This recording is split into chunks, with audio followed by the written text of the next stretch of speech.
Bienvenue, bonjour à tous.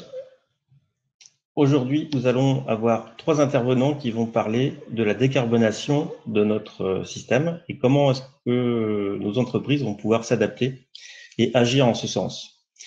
Nous avons donc 3 intervenants ce soir. Le premier intervenant est Lionel Bertrand, qui est le président CJD Poitiers-Châtellerault, qui nous parlera de pourquoi ce webinaire ce soir.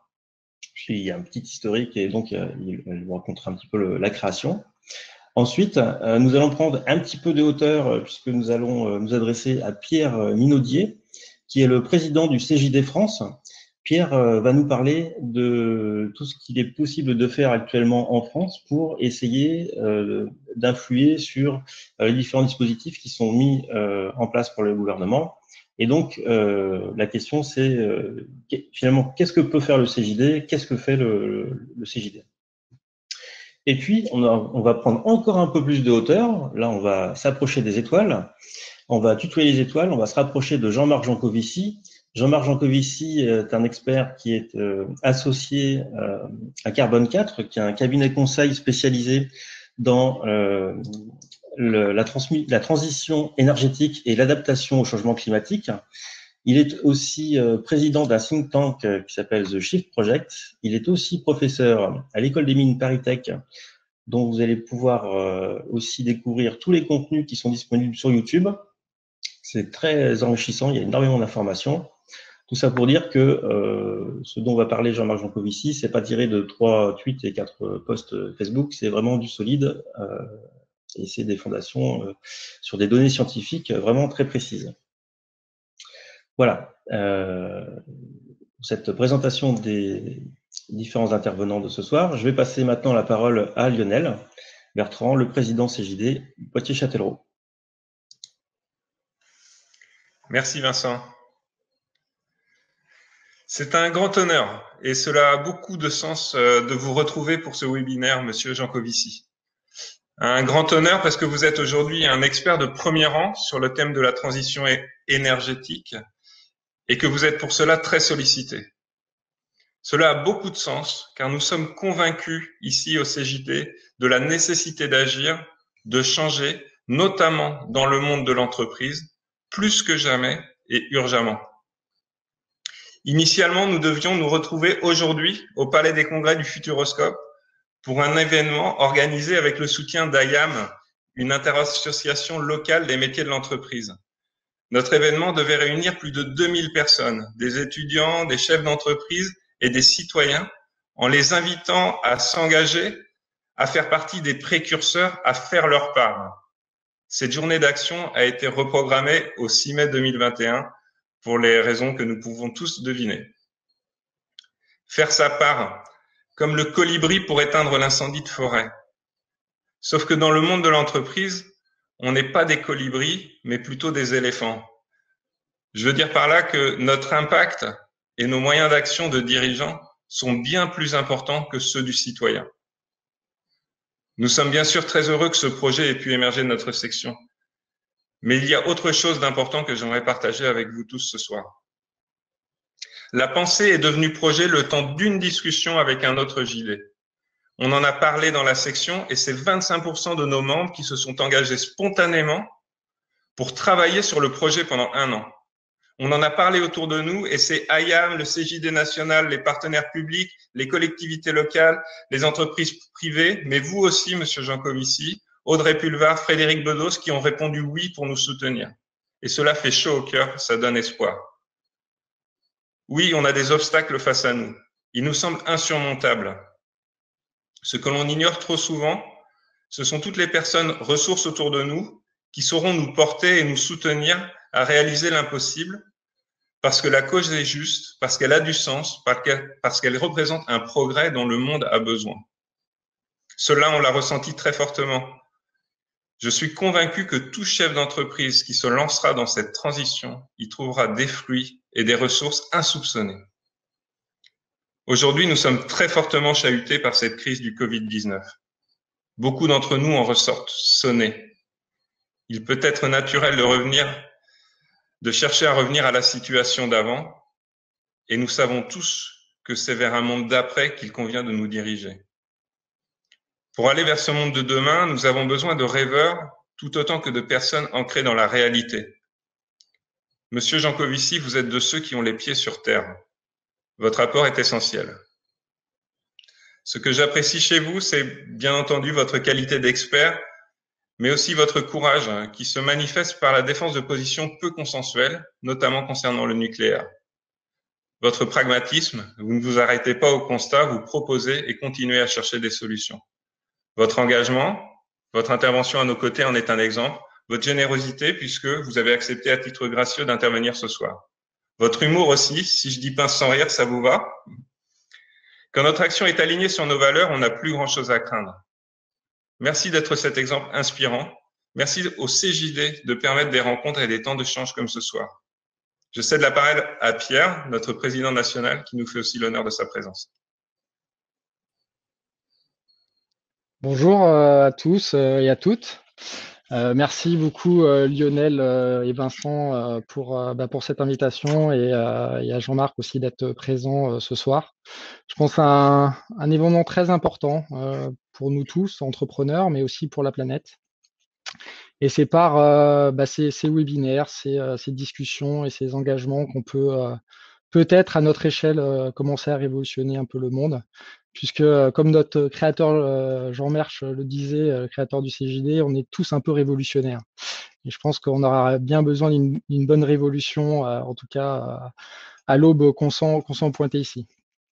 Ce que je voulais vous partager, c'était avant tout, comme Lionel le disait, deux sujets. Le premier sujet, c'est, je pense qu'il est temps d'oser. Il est temps d'oser d'être être des dirigeants autrement, différents. Et c'est ce qu'on a toujours été, c'est notre marque de fabrique au CJD. Cette liberté, cette fraîcheur, cette audace qu'on a, je pense qu'elle est très importante dans ces moments-là. Va falloir savoir prendre des positions fortes. Et je pense que les JD savent le faire et les entrepreneurs qui ne sont pas JD mais qui se reconnaissent là-dedans sauront le faire aussi. Et j'ai confiance, moi. J'ai vraiment confiance dans cet avenir qui arrive.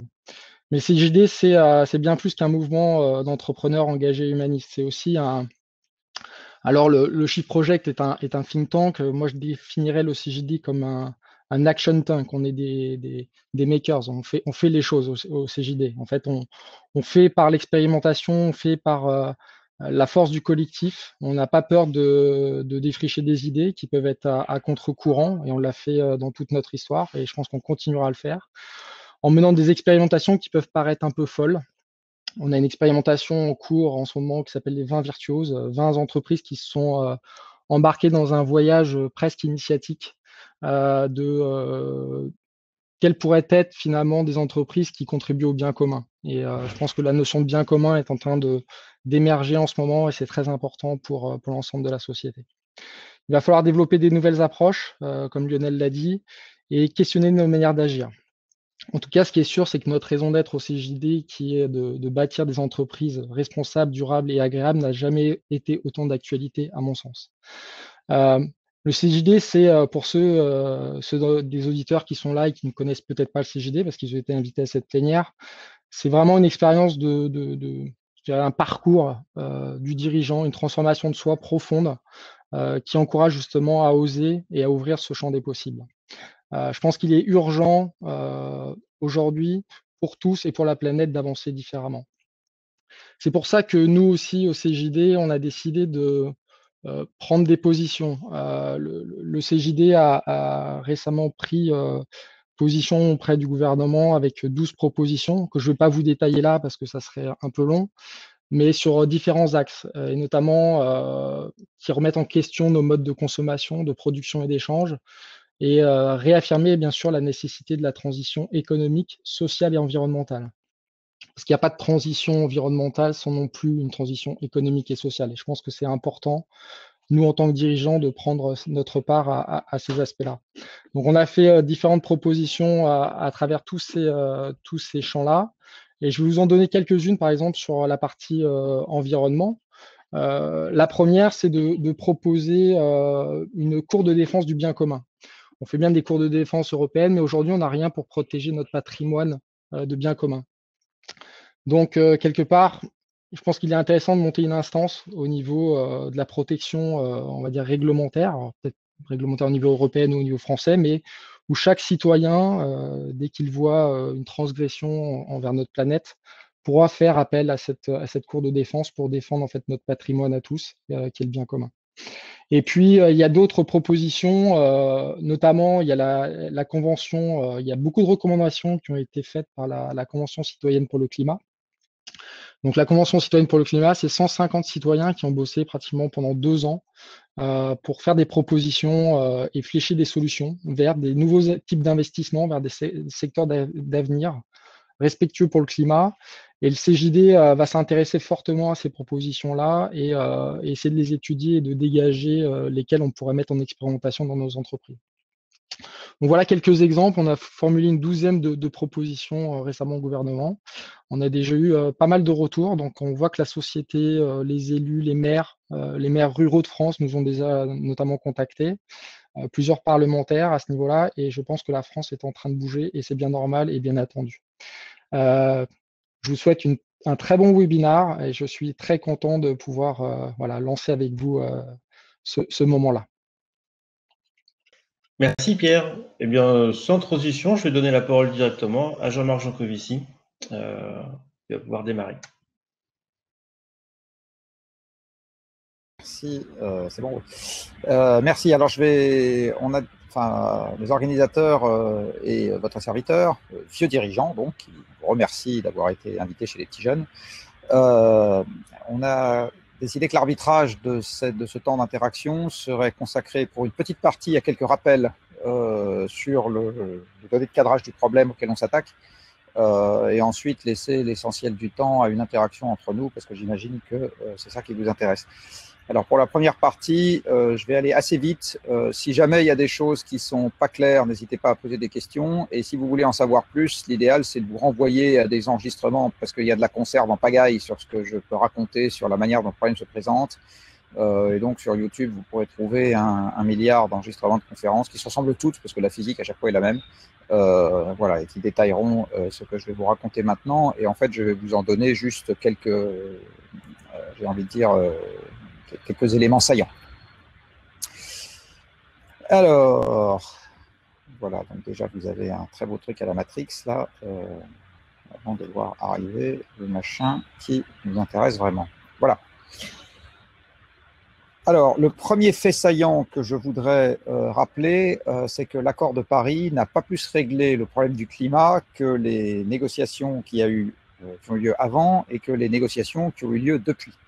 La manière de s'en rendre compte, c'est de regarder la façon dont évolue dans l'atmosphère la quantité, la proportion de dioxyde de carbone qui s'y trouve, qui est en gros le niveau du thermostat qui conditionnera le réchauffement climatique à suivre. Donc là, vous êtes en train de regarder cette courbe rouge, c'est la façon dont le thermostat monte année après année, qui engendrera évidemment un réchauffement à suivre. Vous verrez qu'il n'est pas déjà totalement arrivé.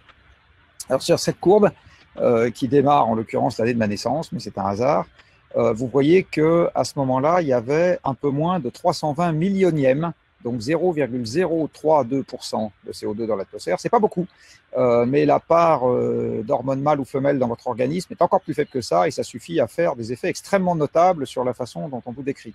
Donc il y a des tas d'espèces chimiques dans la nature où il suffit de proportions très faibles pour avoir des effets très importants. C'est pas, voilà, c'est pas quelque chose qui est inhabituel.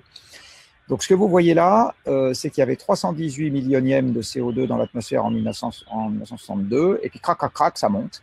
Et s'il vous plaît, les moments où ont eu lieu les négociations internationales, donc vous voyez en 1995, c'est la première réunion des parties, la première réunion des pays signataires de la Convention climat, qui soit dit en passant s'est tenue à Berlin sous la présidence de Madame Merkel.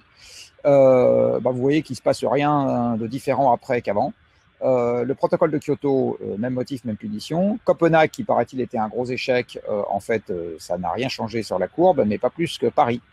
Donc en fait, ce qui se passe depuis qu'on a commencé à identifier le problème, c'est que, comme le dit très bien Greta Thunberg, dont on pourra reparler, nous ne sommes pas en train de faire suffisamment peu ou trop peu, nous ne faisons rien, rien du tout. Et on parlera peut-être après du plan de relance de l'économie française. On est toujours sur cette lignée de on ne fait rien de significatif.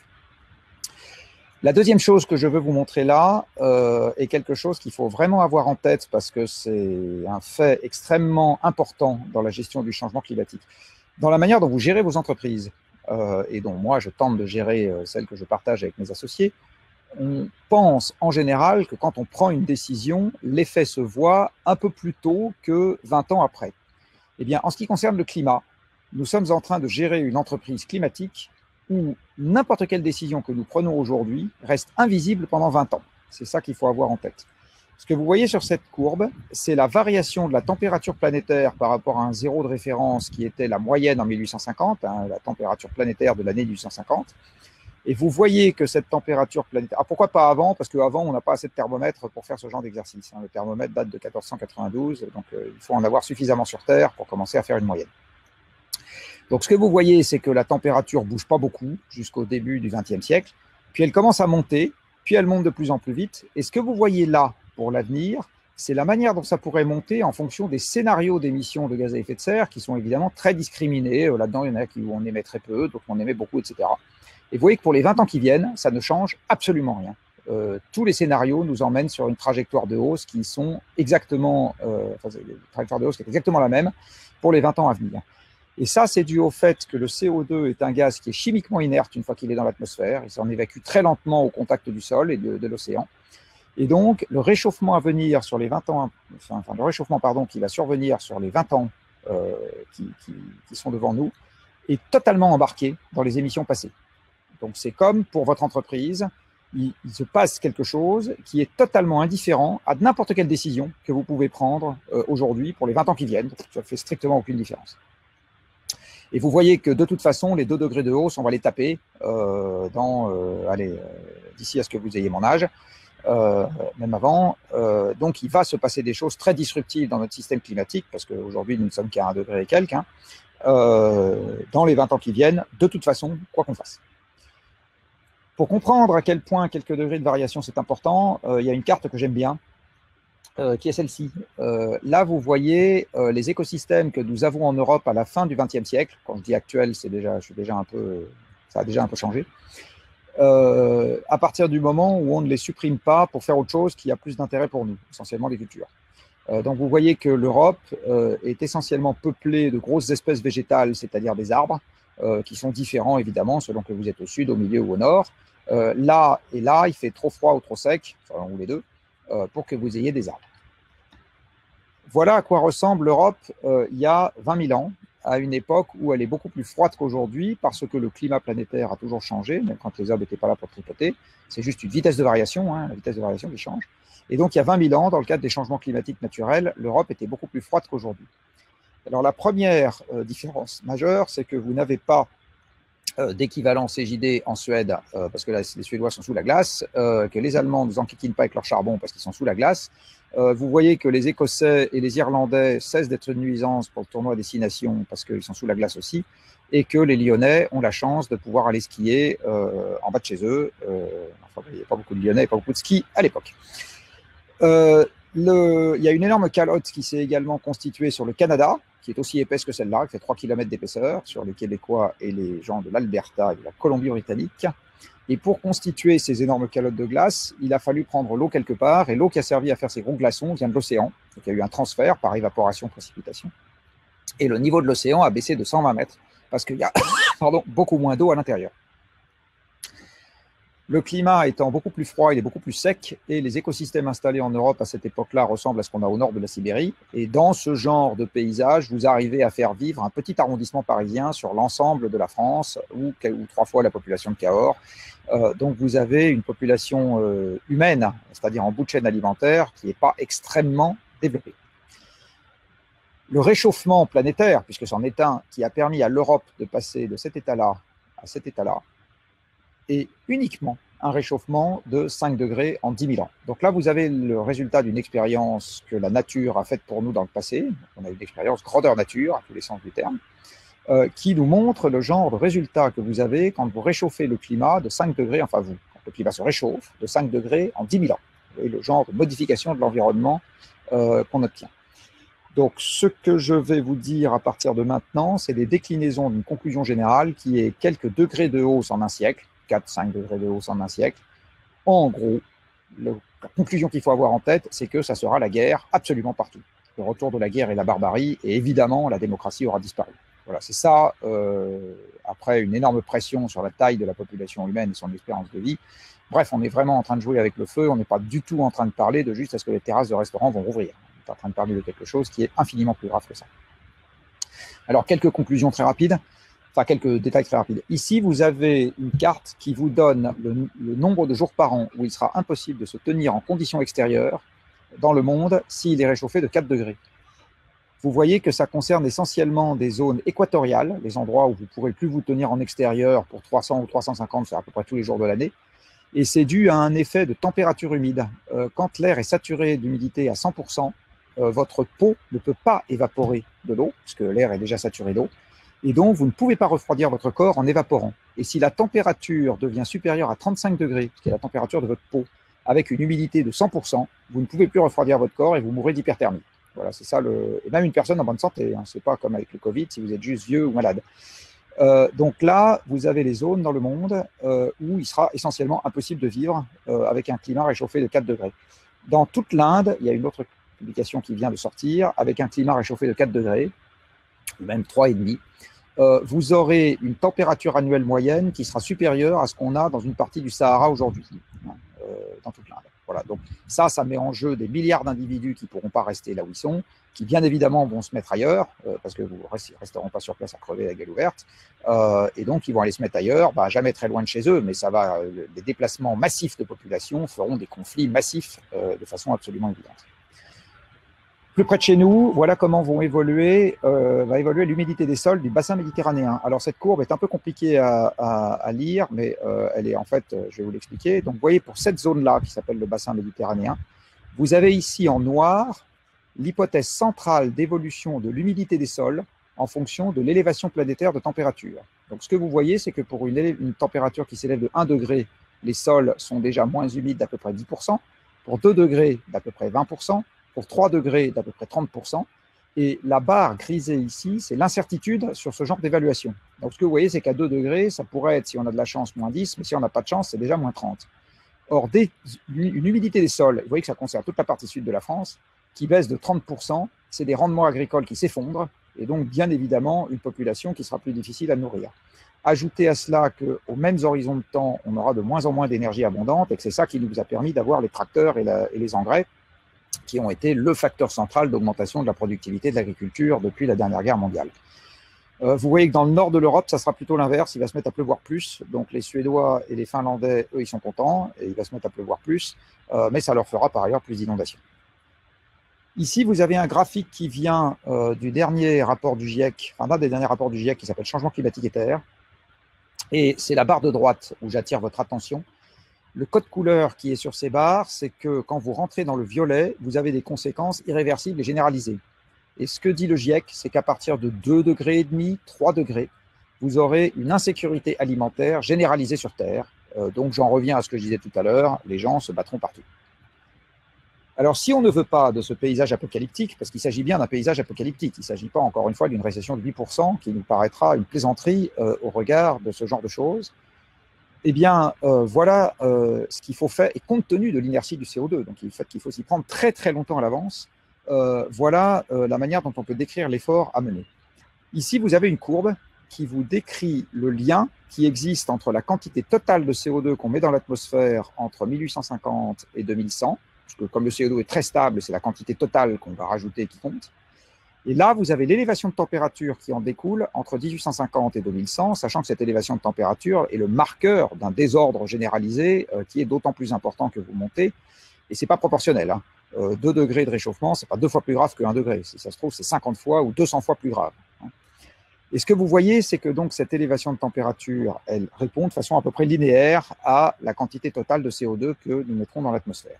Alors, à fin 2018, on a déjà mis un peu plus de 2000 milliards de tonnes de CO2 dans l'atmosphère, et ça veut dire que nous avons déjà signé pour 1,5 degré. En fait, aujourd'hui, les 1,5 degrés, ils sont déjà totalement embarqués dans les émissions passées, et pour se limiter à 1,5 degré en 2100, il faudrait qu'à partir de 2050, non seulement on n'émette plus de CO2, mais on en soustrait en net à l'atmosphère tous les ans.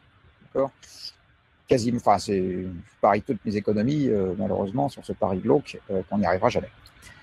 Si on veut se limiter à 2 degrés, ça, c'est physiquement encore possible, mais ça veut dire qu'il faut qu'on limite nos émissions à 3 000 milliards de tonnes jusqu'en 2100, nos émissions cumulées, alors qu'on en a déjà émis 2200. Donc, ça veut dire qu'il nous en reste 800, en fait 750 à émettre. Et ça veut dire, en d'autres termes, que d'ici à ce que mes enfants aient mon âge, donc les générations futures, je les croise tous les jours, il faut diviser les émissions planétaires par 3. Alors, tous ceux d'entre vous qui ont affaire à un banquier ou qui sont banquiers eux-mêmes savent très bien faire des intérêts composés. Une division par 3 entre maintenant et 2050, ça veut dire des émissions qui doivent baisser de 4% par an. 4% par an.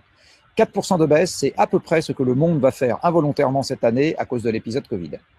Donc, ça veut dire que si on est sérieux sur les 2 degrés, il faut qu'on ait l'équivalent d'un Covid supplémentaire tous les ans en termes de freinage de l'activité pour limiter le réchauffement à 2 degrés. Voilà, c'est ça qu'il faut que vous gardiez en tête. Alors, question devant tout ça, c'est pourquoi est-ce qu'on s'amuse à émettre de plus en plus? Alors, en fait, on s'amuse à émettre de plus en plus tout simplement parce que nous utilisons de plus en plus d'énergie, et notamment d'énergie fossile. Je vais commenter ça après. Vous voyez ici la quantité totale d'énergie qu'on utilise sur Terre depuis 1 siècle et demi. Vous voyez que l'essentiel, c'est les énergies fossiles, charbon, pétrole, gaz, et que dans cette histoire, les énergies décarbonées, hydroélectricité, nucléaire et nouvelles énergies renouvelables ne sont pas extrêmement importantes. Et les nouvelles énergies renouvelables dont on nous parle tant, vous voyez que c'est les moins importantes des 3 que je viens d'évoquer. Ce que vous voyez également, c'est que la quantité totale d'énergie qu'on utilise sur Terre n'a pas vu son évolution infléchie d'une quelconque manière par le fait que l'économie se serait tertiarisée ou l'économie se serait dématérialisée grâce au numérique. Voilà. Donc, tout ça, et en fait, c'est des slogans médiatiques, c'est absolument pas des réalités physiques. Alors pourquoi est-ce qu'on utilise de plus en plus d'énergie? Tout simplement parce que l'énergie, c'est la nourriture des machines et ça nous permet d'alimenter de plus en plus de machines et l'ensemble de ces machines nous a permis de devenir Iron Man pour de vrai. C'est pour ça que nous utilisons de plus en plus de machines parce que nous adorons nous offrir de plus en plus de choses. Donc Iron Man que nous avons construit grâce à l'énergie, eh bien sa main gauche, c'est par exemple cette presse à emboutir qui a démultiplié la puissance de notre main par 100 000 ou 1 million. Notre pied gauche, c'est cette voiture qui a démultiplié la puissance de nos jambes par 500 ou 1000. Notre pied droit, c'est ce camion qui a démultiplié la puissance de nos jambes par plusieurs milliers. Ce satellite, il voit beaucoup plus loin que notre œil, donc c'est l'œil d'Iron Man. La main qui est ici, c'est le tractopelle qui est là, qui est puissant comme 10 000 bras, etc. Donc voilà, toutes ces machines, en fait, c'est des morceaux d'Iron Man. Alors évidemment, ça ne fait pas clac, clac, clac avec la lumière blanche au centre, mais c'est exactement ça. On s'est constitué un costume d'Iron Man avec toutes ces machines qui utilisent de l'énergie.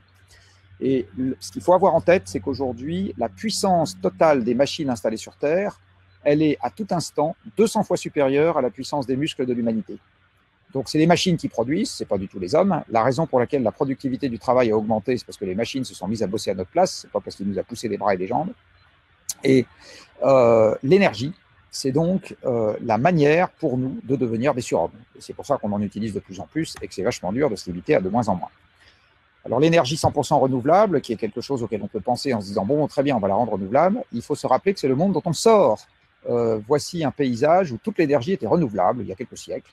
Vous voyez ici des transports totalement renouvelables, un cheval renouvelable qui mange de l'herbe renouvelable, qui est de temps en temps asticoté avec un bâton en bois renouvelable. Ici, vous avez une barque en bois renouvelable, poussée par un marin renouvelable, enfin un batelier renouvelable, avec une perche en bois renouvelable. Il n'y a pas de moulin qui est sur ce paysage, mais enfin, vous aviez un moulin avant, fait en lin et en bois, c'est ça, en lin et en bois renouvelable, mu par le vent renouvelable, etc. Donc, le monde des énergies renouvelables, c'est le monde dont on sort. Est-ce que c'est le monde vers lequel on ira à 8 milliards d'individus rêvant du PIB par personne qu'on a aujourd'hui? Pas une seconde, mais j'y reviendrai après. Pas une seconde. Enfin, si, dans les slogans publicitaires. Mais voilà. C'est bien les énergies fossiles qui ont fait notre puissance. Regardez ici la reconstitution du PIB mondial depuis la naissance de M. Jésus-Christ. Alors, c'est l'an 1, en fait, pas l'an 0, peu importe. Vous voyez que tant qu'on n'a pas d'énergie fossile, on n'a pas de croissance. Et puis arrivent les énergies fossiles, c'est-à-dire nos esclaves mécaniques, et crac, on a ce qu'on croit être la croissance structurelle de long terme, qui bien évidemment est un leurre. Nous n'aurons pas de croissance structurelle de long terme, elle durera aussi longtemps que durera la croissance de l'approvisionnement en énergie qui permet d'augmenter notre puissance mécanique. À très court terme, c'est exactement ça qu'on constate. Très court terme, c'est depuis que je suis né. Vous voyez ici le PIB mondial en fonction de l'énergie utilisée, c'est-à-dire du parc de machines en service. Et ce que vous voyez, c'est que le PIB mondial est en gros une fonction linéaire du parc de machines en service. Voilà. Donc, si on veut moins d'énergie fossile parce qu'on veut moins de CO2, eh bien, ça va être très, très dur parce que pour le moment, comme l'essentiel de l'énergie est fossile, eh bien, le PIB mondial est aussi une fonction linéaire, en gros, des émissions de CO2. Donc, beaucoup moins de CO2 sans récession, on n'y arrivera pas. Donc, si on veut sauver le climat, malheureusement, on va être obligé de choisir de rentrer en récession. Et si on ne choisit pas de rentrer en récession, on ne sauvera pas le climat et on va tous rôtir, ou plus exactement, on va finir dans la barbarie.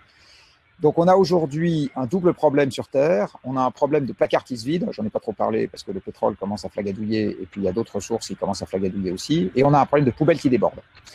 Si on met en perspective tout ce que je viens de vous raconter très, très rapidement, donc en fait, on est à la croisée des chemins, à supposer qu'on n'est pas déjà dépassé. Ou bien on dit, tant que la fête dure, allez, je mets mon nez dans le rail de coke et on verra bien après. Et à ce moment, on part vers des perturbations environnementales majeures qui seront très au-delà de nos capacités de gestion. Ou bien on décide qu'on n'en veut pas et à ce moment, on se met immédiatement au régime de manière extrêmement sévère. Et pour reprendre le titre de cette slide, la vitesse à laquelle il faut baisser les émissions, donc moins 4% par an dans le monde, et en France, au titre de la loi neutralité qui a été votée l'année dernière, c'est plutôt moins 7 à moins 8% par an. Donc en gros, c'est la récession qu'on se prend cette année supplémentaire tous les ans, c'est à peu près ça. Eh bien, ça veut dire une mise au régime extrêmement rapide qui n'est pas compatible avec autre chose qu'une économie de guerre. Dit autrement, c'est absolument pas le monde libéralisé d'aujourd'hui qui sera capable de gérer un effort de cette nature, à supposer qu'on le souhaite. Voilà, donc c'est ça le dilemme dans lequel nous sommes. Et pour finir cette intervention, on est au début de la deuxième partie de notre pacte faustien, pour ceux d'entre vous qui se rappellent Faust. Donc au début, c'est vachement sympa. On a pactisé avec le diable. Le diable a dit, allez, je te donne Marguerite, tu es dans les délices, etc. Et puis après, il y a un moment où quand même le diable passe chercher l'âme qu'on lui a promise. Et là, ça commence à devenir nettement moins drôle. Eh ben, là, malheureusement, nous commençons à arriver à la deuxième partie de l'histoire. Et il dépend encore un peu de nous. Mais il ne faut vraiment pas perdre de temps, que cette deuxième partie soit plus ou moins agréable, désagréable, réserve de l'espoir ou en réserve de moins en moins. Voilà, je m'arrête là. Merci Jean-Marc pour ces nouvelles peu réjouissantes. Je viens d'avoir un problème technique avec mon écran, je vais devoir redémarrer mon navigateur. Est-ce que Lionel, tu peux prendre le relais pour poser les premières questions, s'il te plaît? Je vais redémarrer mon navigateur. Sinon, je choisis celle qui me plaît. Aussi, vous pouvez y aller. Allez-y, mais je ne vois plus rien. Mon écran est complètement saturé. Eh ben, je vais prendre l'une des premières qui a été posée. Si vous étiez le futur président national du CJD, alors là, en plus, vous ne pouvez pas me soupçonner d'une quelconque manœuvre électorale, puisqu'il y a longtemps que j'ai dépassé la limite d'âge pour le devenir. Quelles actions proposeriez-vous? Je proposerais de la formation. Je pense que c'est la première chose que vous pouvez décider de manière unilatérale, c'est-à-dire sans que personne vous le demande, sans qu'aucune réglementation ne vous l'impose et sans que ça vous coûte très cher au début. Et la formation, elle doit porter sur deux choses. Elle doit porter sur la compréhension du problème. Donc là, je vous en ai servi pour 20 minutes, je vous ai un peu sapé le moral. C'est important quand même de bien comprendre le problème auquel on s'attaque parce qu'on est dans une course contre la montre et on n'aura pas deux essais. Déjà, on a partiellement gâché une partie du premier essai. Donc, c'est essentiel de bien comprendre le problème auquel on s'attaque. Si vous arrivez chez le médecin et que le médecin est intimement persuadé que vous avez une verrue alors que vous avez un cancer, la probabilité qu'il vous soigne est à peu près nulle. Donc, il vaut mieux savoir de quoi on parle. La deuxième chose que je crois utile, c'est de s'équiper d'un système de pilotage face au problème. Donc, le déploiement de tout ce qui regroupe comptabilité carbone, stratégie de degré, etc. Alors, ça peut être un peu rustique au début. Mais il faut se poser la question de savoir où va son entreprise si on fait des cartonnages, des fleurs coupées ou qu'on fait de la publicité dans un monde dans lequel le PIB se contracte et où on a telle ou telle modification profonde qui survient. Voilà, donc je crois que c'est vraiment le domaine qui peut rassembler tout le monde parce que ça ne suppose pas d'avoir des mesures sectorielles, ça ne suppose pas de brimer qui que ce soit, ça suppose juste de rendre les gens plus intelligents et j'espère que les adhérents le demandent. Donc je pense que c'est la première chose que j'essaierai de favoriser, c'est ça. Merci Jean-Marc. Du coup, je ne sais pas à quelle question vous avez répondu, mais c'est pas grave. Celle de Thierry Velter qui disait si vous étiez le futur président national du CJD, quelles actions proposeriez-vous? Voilà. Ok. Voilà. Alors, autre question. Du coup, en tant que chef d'entreprise, comment intégrer l'idée de décroissance? C'est très difficile parce qu'une entreprise est une activité de conquête, toujours. La mienne comme les vôtres. Carbone 4, j'entends pas avoir des effectifs qui se réduisent et des clients qui partent comme peau de chagrin. Ne serait-ce que parce que je crois que ce que je fais est utile et que c'est rare les chefs d'entreprise qui se disent je vends de la merde et ce que je fais n'a strictement aucun intérêt. Donc il y en a quelques-uns évidemment qui sont au-delà de ça, tout simplement parce qu'ils se foutent de savoir si c'est utile ou pas utile. Mais à nouveau, je ne suis pas, pour ce que j'ai vu du CJD, je ne suis pas complètement persuadé que ce soit la totalité de l'état d'esprit des adhérents, même s'il y a toujours quelques filous partout. Donc c'est très difficile. Ce qui est après, ça dépend énormément du secteur dans lequel on est, parce que tous les secteurs ne vont pas dégringoler à la même vitesse dans cet univers-là. Il y a quand même quelque chose qui s'appelle la pyramide des besoins. Il y a quand même quelque chose qui s'appelle la destruction créatrice, cher à M. Schumpeter. Et donc, on ne va pas souffrir de la même manière selon qu'on produit des patates ou qu'on vend des vols pour les Seychelles. Donc, et du reste, en ce moment, les gens qui font les deux ne souffrent pas du tout de la même manière. Voilà, ce qui est très difficile d'une manière générale, c'est de se faire à l'idée qu'on va faire partie des perdants. Jamais personne n'accepte de faire ça, c'est très très difficile. Ce qui est plus facile, c'est d'essayer d'être moins surpris si on a un coup du sort. Ça, c'est facile. Donc, j'en reviens à ce que je disais sur se renseigner. Et puis, essayer de piloter au mieux sa barque pour réorienter son activité en se disant qu'on essaye de se déplacer vers un secteur où on se dit que la finalité n'est pas assurée dans le monde de demain, vers un secteur où on se dit qu'elle l'est un peu plus. Mais c'est évident que c'est un jeu qui se joue dans un contexte qui devient très différent de celui dans lequel on a joué dans le passé, et j'ai moi-même à ce stade pas la réponse à toutes les questions. Merci Jean-Marc. Il faut y réfléchir. En gros, à part dire vous êtes des gens intelligents, il faut y réfléchir, il n'y a pas grand-chose d'autre à répondre. C'est là où l'intelligence collective peut avoir son intérêt. Bien sûr, il faut en parler. Il y a aussi un sujet d'exorcisme. Enfin, il faut exorciser ce genre de truc. C'est des sujets difficiles, hein, c'est désagréable. Donc, il faut en parler. Il faut faire de la psychothérapie de groupe sur ce genre de truc. Alors, question suivante. Quelles sont les 3 mesures concrètes que vous mettriez immédiatement en place pour réduire le CO2 si vous étiez le patron de l'Union européenne, le président de la République, le président d'une région? Alors, il y en a beaucoup plus de 3. Le Shift Project est en train de réfléchir en ce moment à ce que serait un plan de transformation de l'économie française à la faveur de la grande claque qu'on vient se prendre, en espérant que ça a un peu ouvert les esprits sur le fait que les mauvaises surprises, c'était possible. Et donc, pour qu'on ne reparte pas exactement comme avant. Alors, je peux vous livrer, par exemple, les mesures qu'on a proposées dans le domaine aérien, puisqu'elles sont toutes fraîches, elles datent d'hier. Alors, pourquoi l'aérien? Parce que c'est le premier secteur qui est allé toucher un chèque. Et donc, c'est le premier secteur auquel on s'est intéressé pour savoir quelles étaient les contreparties qui nous paraissaient légitimes au fait de toucher un chèque. C'est juste ça le sujet. Alors, je vous donne un exemple. On a proposé de supprimer toutes les liaisons domestiques qui étaient desservies à moins de 4h30 de train, ainsi que toutes les liaisons intra-européennes qui étaient desservies à moins de 4h30 de train. Donc, par exemple, Paris-Genève, Paris-Zurich, Paris-Amsterdam, Paris-Londres. On a proposé de supprimer les jets privés, sauf pour motifs humanitaires et gouvernementaux.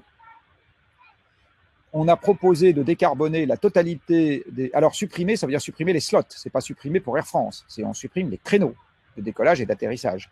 C'est ça le sujet. On a proposé d'imposer aux compagnies aériennes, sous peine de leur supprimer les créneaux de décollage et d'atterrissage, une baisse à marche forcée de la quantité de carburant qu'elles utilisent. Et on a proposé de décarboner totalement les opérations au sol des aéroports, par exemple en supprimant l'utilisation des groupes auxiliaires qui utilisent du kérosène pour fournir l'électricité à l'avion quand il est, etc. On a également proposé de réaménager, de faire plus d'éco et moins de première et de business dans les avions, parce que ça consomme beaucoup plus par passager en business et en première. Et enfin, on propose également de supprimer les miles nominatifs en ce qui concerne les entreprises. Donc, si vous avez des miles, c'est pour l'entreprise, c'est pas pour vous. Alors, en fait, on ne peut pas proposer de les supprimer, je crois que ça, c'est pas légal, mais on peut proposer de les considérer comme des avantages en nature.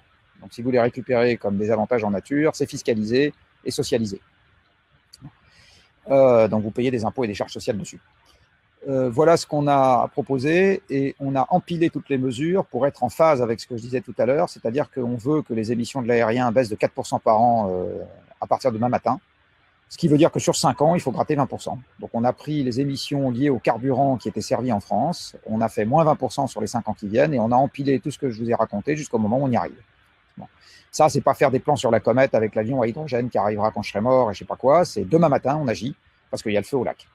Alors voilà, ce n'est pas la réponse à la question qui était posée, mais c'est quand même ma réponse, comme disait l'autre, disait le père Marchais, au sens de c'est le type de raisonnement qu'il faut adopter. Donc ce n'est pas une mesure, c'est un programme complet. C'est ça le sujet. C'est un projet. Aujourd'hui, je considère que nous n'avons pas de projet. Réduire le déficit budgétaire en dessous de 3%, c'est une contrainte, ce n'est pas un projet. Croisez une personne dans la rue, prenez n'importe lequel de vos collaborateurs en disant le projet de la France, c'est de baisser le déficit budgétaire en dessous de 3%. Est-ce que ça vous fait bander? Je ne pense pas qu'il y en a beaucoup qui vont vous dire oui. Ce n'est pas vraiment un truc qui enthousiasme les foules. Hein. Ce n'est pas un projet du reste. Personne dans son entreprise ne dit mon projet, c'est de limiter la perte de l'entreprise à 3% de son chiffre d'affaires. C'est une contrainte, mais ce n'est sûrement pas un projet. Donc aujourd'hui, nous n'avons pas de projet et en fait, décarboner l'économie, quand vous regardez bien, comme l'énergie a tout fait, c'est un projet. Donc ce n'est pas une mesure, c'est un programme total, cohérent, stratégique et qui va porter sur un siècle. Alors après, ça peut se décliner de plein de manières. Hein. Voilà. Je vous invite, si ça vous intéresse, à lire les propositions qu'on va sortir au chiffre parce que ça sera des propositions mises en débat, évidemment. Alors ça va être un peu hard hein, pour certaines. Hein. Donc là, je viens de vous en donner un exemple sur le secteur aérien. Et la bonne question à chaque fois, et là j'espère ne pas choquer les actionnaires que vous êtes, mais j'en suis un aussi, la question à chaque fois ne sera pas tant qu'est-ce qu'on fait du capital, mais qu'est-ce qu'on fait des gens. Dit autrement, l'actionnaire, il prend le risque de perdre ses actions. Vous êtes chef d'entreprise et actionnaire de votre entreprise, jamais l'État n'a passé avec vous un contrat qui est on vous garantit votre capital. L'État a passé avec vous un contrat qui est on vous autorise à risquer votre argent. Et puis ça gagne, et de temps en temps ça perd. Moi, c'est pareil, demain matin, je peux perdre l'argent que j'ai dans Carbone 4 et jamais personne m'a garanti ça ad vitam aeternam. Donc, ce qui est important dans cette histoire, c'est pas de garantir le capital, c'est de garantir l'emploi des gens. Et donc, ce qui est vraiment important, c'est de savoir ce qu'on fait des gens. Et c'est toute la question des compétences et des gens qui n'ont plus d'avenir dans le secteur aérien. Qu'est-ce qu'on leur fait faire? Voilà, c'est ça la bonne question. Que Air France, que les actionnaires d'Air France perdent leur argent, ben, ils ont pris le risque. Voilà, ainsi soit-il. On y survivra. Voilà, donc je pense qu'il faut vraiment raisonner maintenant. On n'a plus le temps de raisonner avec des trucs qui sont trop tranquilles. Il faut vraiment y aller avec quelque chose qui ressemble à un plan d'urgence parce que vraiment, les problèmes vont arriver beaucoup plus vite que l'idée qu'on s'en fait. Hein. Beaucoup plus vite que l'idée qu'on s'en fait. Et du coup, pour rebondir, tous ces sujets que vous proposez, vous les proposez uniquement sur la France ou à l'Europe ou quel niveau en fait d'interaction? On les a proposés au niveau des gens qui ont les mains sur les manettes et au niveau des gens auprès de qui on a une chance d'être audible. Donc là aussi, on a eu un raisonnement très pragmatique de chef d'entreprise. Madame von der Leyen ne sait pas que j'existe et je pense qu'elle mourra sans savoir que j'existe. Donc pour le moment, on commence par s'attaquer au gouvernement français qui lui le sait un peu plus. Parce que là, on a des relais en France, des gens qui peuvent dire que ce qu'on propose n'est pas idiot, fait sens, correspond à une logique, etc. Et le Shift Project, depuis son origine, travaille en fait énormément ses contacts avec le monde économique. Parce que c'est un monde de gens qui savent calculer, donc ils savent faire une règle de 3 et ils savent qu'à un moment, on n'y échappe pas. Même si c'est dur, qu'à un moment, on n'y échappe pas. Donc, on a décidé de s'attaquer à ce public-là, au sens de leur parler, travailler avec eux. Et ce qu'on cherche à faire, c'est à s'appuyer sur les gens qui disent que tout ça n'est pas idiot, et notamment parce que ça peut être bon pour leurs propres activités, pour essayer de faire passer quelque chose qui nous paraît pertinent pour la collectivité. C'est ça notre stratégie depuis le début. On a la possibilité de trouver de l'écho en France. Aujourd'hui, en Europe, très peu. On n'est pas assez puissant, on n'est pas assez connu, on n'a pas de bureau à Bruxelles, etc. Donc, ce qu'on essaye de faire, c'est du billard à deux bandes, c'est-à-dire d'abord essayer de réveiller les Français.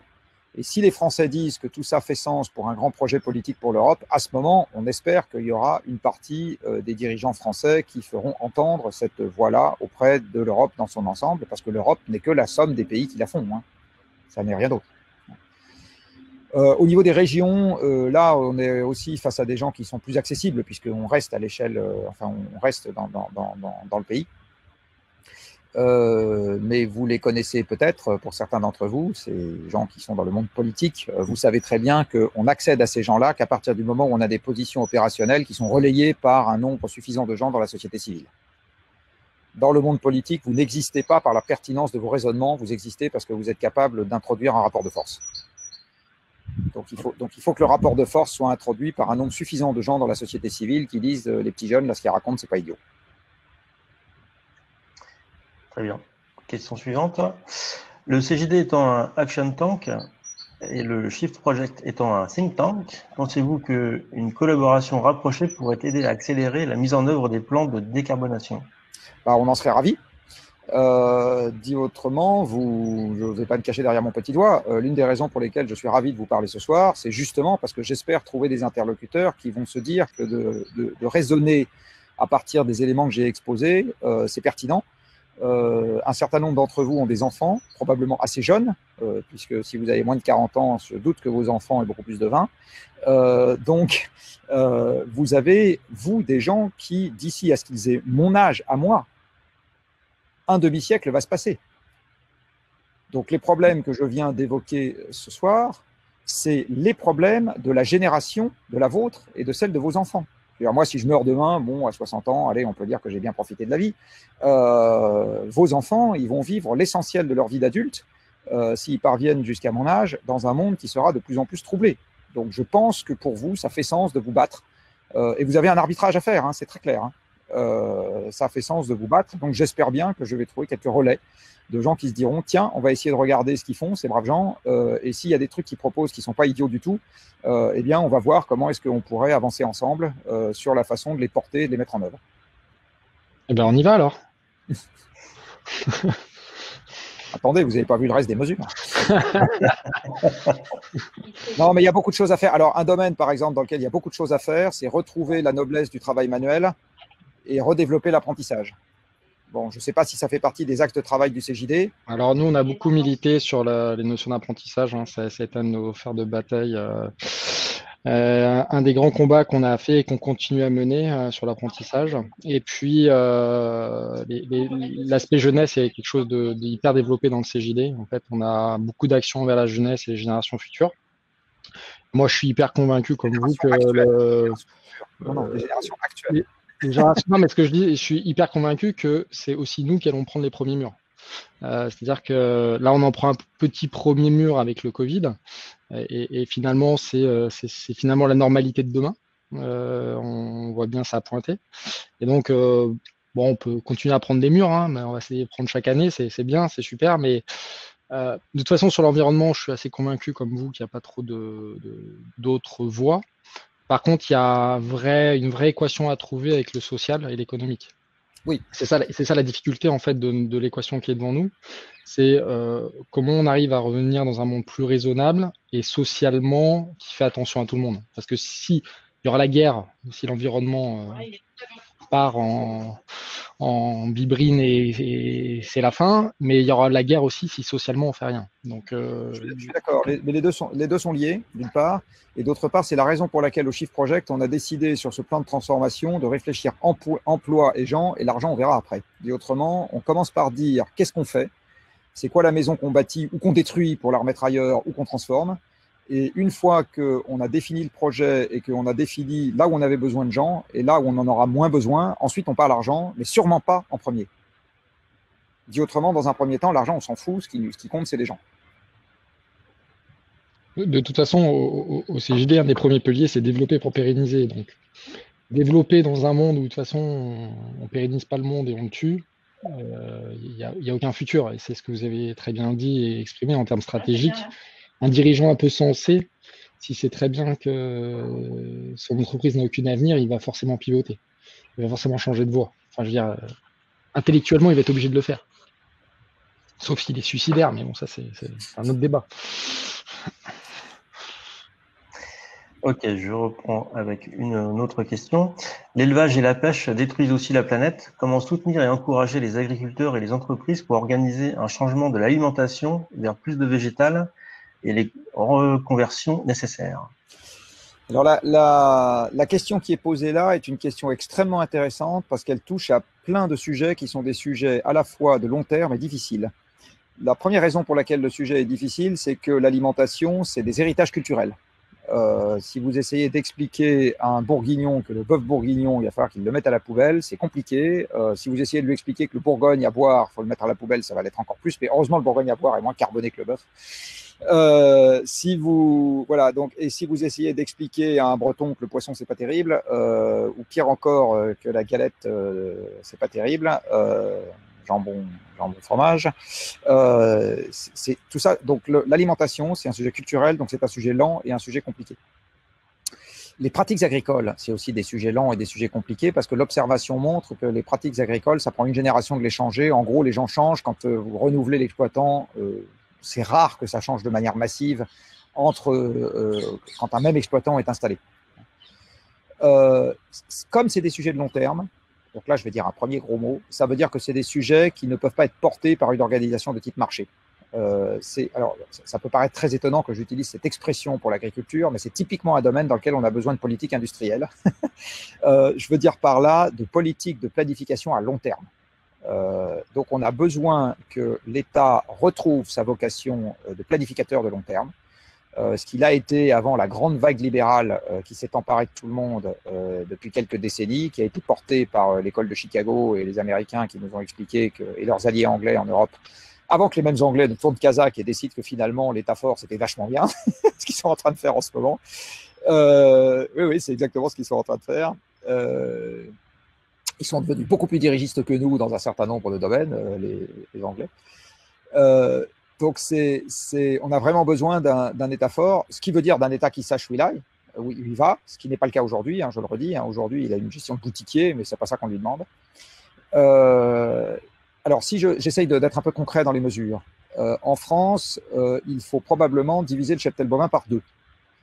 Par ailleurs, les éleveurs qui déjà se suicident aujourd'hui et ne gagnent pas grand-chose, je n'ai aucune envie de les maltraiter parce qu'ils font un métier beaucoup plus dur que le mien et beaucoup plus dur que celui d'une partie des gens qui nous écoutent. Donc si on veut diviser la quantité de kilos qu'ils produisent par 2 et bien les traiter, la règle de 3 vous dit qu'il faut augmenter fortement les prix au kilo. Donc ça veut dire qu'il faut créer un système de prix minimum garanti pour les éleveurs. Et pour que tout ça tienne la route, il faut mettre en face des cahiers des charges qui font en sorte qu'on est sûr qu'ils vont bien travailler. Donc, par exemple, n'avoir à peu près que des bêtes au pâturage, s'interdire les importations de soja, etc. Mais si vous leur dites que vous multipliez par 6 le prix au kilo, il n'y a aucune raison pour qu'ils ne le fassent pas. Et une manière pour que le consommateur accepte les fortes augmentations de prix, c'est de développer très fortement le système des appellations d'origine protégée et les labels. Donc, en fait, là, il y a une articulation globale à trouver dans laquelle la hausse de qualité est directement affichée au travers des labels et des appellations. Vous garantissez, on pourrait faire le même système que dans l'électricité d'origine renouvelable, et ça serait à mon avis beaucoup plus intelligent dans l'agriculture que pour l'électricité en France, puis le problème est déjà réglé. On pourrait dire, voilà, dès que vous avez du bœuf pâturé, machin, etc., je vous garantis un prix minimum au kilo qui est, je sais pas quoi, 10 € le kilo, alors qu'aujourd'hui c'est 1,50 €. Par contre, vous allez m'en faire 2 fois moins, et vous allez me le faire comme ceci et comme cela. Bon. Ou avec tel ou tel... Bon. Et quand vous êtes dans ce genre de système, aujourd'hui, les éleveurs vivent mieux. Les éleveurs qui font du Beaufort ou du Comté vivent mieux que les gens qui vendent du lait grande distribution à Sodial. C'est absolument évident. Donc, voilà, en gros, ce qu'il faut faire sur la partie élevage. La pêche, c'est pareil, il faut gérer durablement les stocks. Alors là, vous avez plein de mesures, mais qui sont toujours des mesures de planification. Il faut développer les aires marines protégées, c'est-à-dire les nurseries à poissons. Mais ça commence à se développer. Et même les pêcheurs eux-mêmes reconnaissent que c'est très bien de faire ce genre de trucs. Et il faut avoir des quotas avec des prix garantis, de telle sorte qu'ainsi, vous puissiez en plus diminuer la puissance des armements, puisque vous pêcherez moins, vous gagnerez plus, et vous aurez moins de frais si vous avez des bateaux qui sont plus petits. À chaque fois, on se rend compte que dans ces problèmes de long terme, si on essaye de gérer le problème par le marché, on n'y arrive pas. Donc le marché, ça va très bien avec le monde infini, mais le marché partout et tout le temps dans le monde fini, ça ne marchera pas. Je me permets une petite question subsidiaire par rapport à vos estimations du cheptel qui faudra diviser par 2, etc. Par rapport à l'autonomie alimentaire de la France aujourd'hui et en divisant donc les cheptels par 2, etc. Est-ce qu'on serait plus autonome à l'avenir, moins autonome?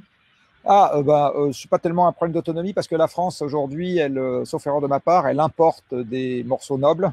On mange trop de steak et pas assez de steak haché et de pot-au-feu, en gros. Hein. Donc, on exporte des bas morceaux et on importe des morceaux nobles.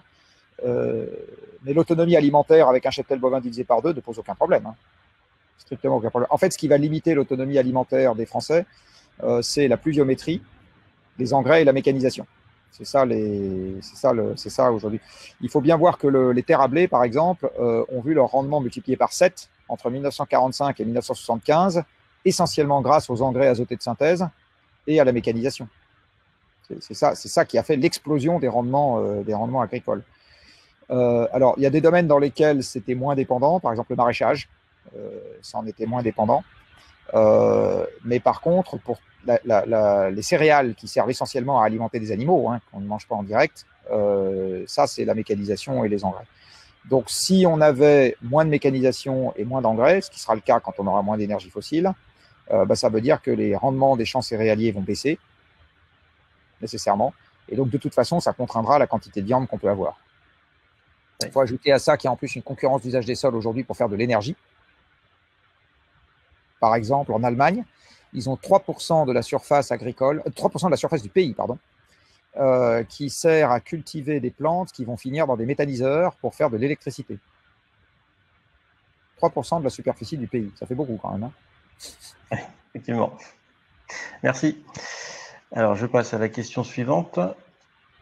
Comment peut-on rapidement induire une baisse de la consommation en Europe? Une taxe carbone ou un quota carbone serait-il la solution? La taxe est un instrument qui est par essence extrêmement libéral. La taxe, en gros, c'est un instrument de type démerde-toi. Et du reste, c'est bien ça que lui ont reproché les Gilets jaunes. C'est un instrument dans lequel on dit la nuisance vaut plus cher et démerde-toi pour trouver tout seul une solution. C'est ça, hein, en gros, la taxe. Alors, il y a des domaines avec lesquels ça marche bien parce que la solution est facile à trouver. Par exemple, la cigarette. La solution est facile à trouver, on arrête de fumer. Pas très compliqué. Ça peut faire mal, mais la solution, on la connaît. Avec l'essence, c'est plus compliqué parce que si vous habitez à 25 km de votre domicile, de votre travail, alors c'est avant Covid, évidemment. Bon. Vous habitez à 25 km de votre travail, il est évident que si l'essence se met à valoir trop cher pour que vous fassiez 25 km, vous n'allez pas en faire 22 en voiture et puis descendre et finir les 3 km à pied. Ça veut dire que la taxe carbone, elle doit s'accompagner nécessairement de mesures d'organisation. Donc, ce n'est pas une politique en tant que telle, c'est éventuellement le volet fiscal d'une politique. Et par ailleurs, il y a un truc auquel il faut faire très très attention parce que l'État a tendance à toujours tomber dans le piège, c'est que quand vous créez un impôt dissuasif, il ne faut pas le transformer en impôt de rendement. Or, c'est un problème qui est extrêmement courant. Par exemple, la cigarette aujourd'hui est devenue un impôt de rendement. Si les Français s'arrêtaient totalement de fumer demain matin, l'État serait emmerdé parce qu'il perdrait, je ne sais pas combien, 10 ou 20 milliards de recettes fiscales par an. Ce n'est pas négligeable. Et c'est exactement pareil pour les taxes sur l'essence. Si demain matin, les Français devenaient totalement vertueux et roulaient tous à l'électricité, on a 30 milliards de TICPE qui disparaîtraient des comptes de l'État. Voilà. Bon, alors au point où on en est aujourd'hui, on pourrait dire que ce n'est pas grand-chose, mais quand même, ça fait un petit paquet d'argent. Donc c'est toujours très, très... Or, l'État, ne sachant pas planifier ses recettes fiscales à long terme, ne serait-ce que parce que la loi lui interdit d'avoir des recettes, d'avoir un budget qui est autre chose qu'annuel, hein, c'est interdit par la loi, et bien, parce que vous ne pouvez pas par la loi vous imposer des contraintes que vous ne pouvez pas défaire. Donc, la fiscalité carbone, elle a un certain nombre d'écueils, donc ça peut être une mesure d'accompagnement, mais ça ne peut pas être une mesure principale aujourd'hui. Et puis en plus, c'est un phénomène lent, c'est-à-dire que si on devait demain matin mettre la taxe carbone au niveau auquel il faudrait vraiment la mettre pour que ça commence à avoir un effet significatif, on ne parle pas de 20 € la tonne de CO2, on parle de 500 ou de 1000. Bon. Et là, le seuil de douleur est atteint beaucoup trop vite.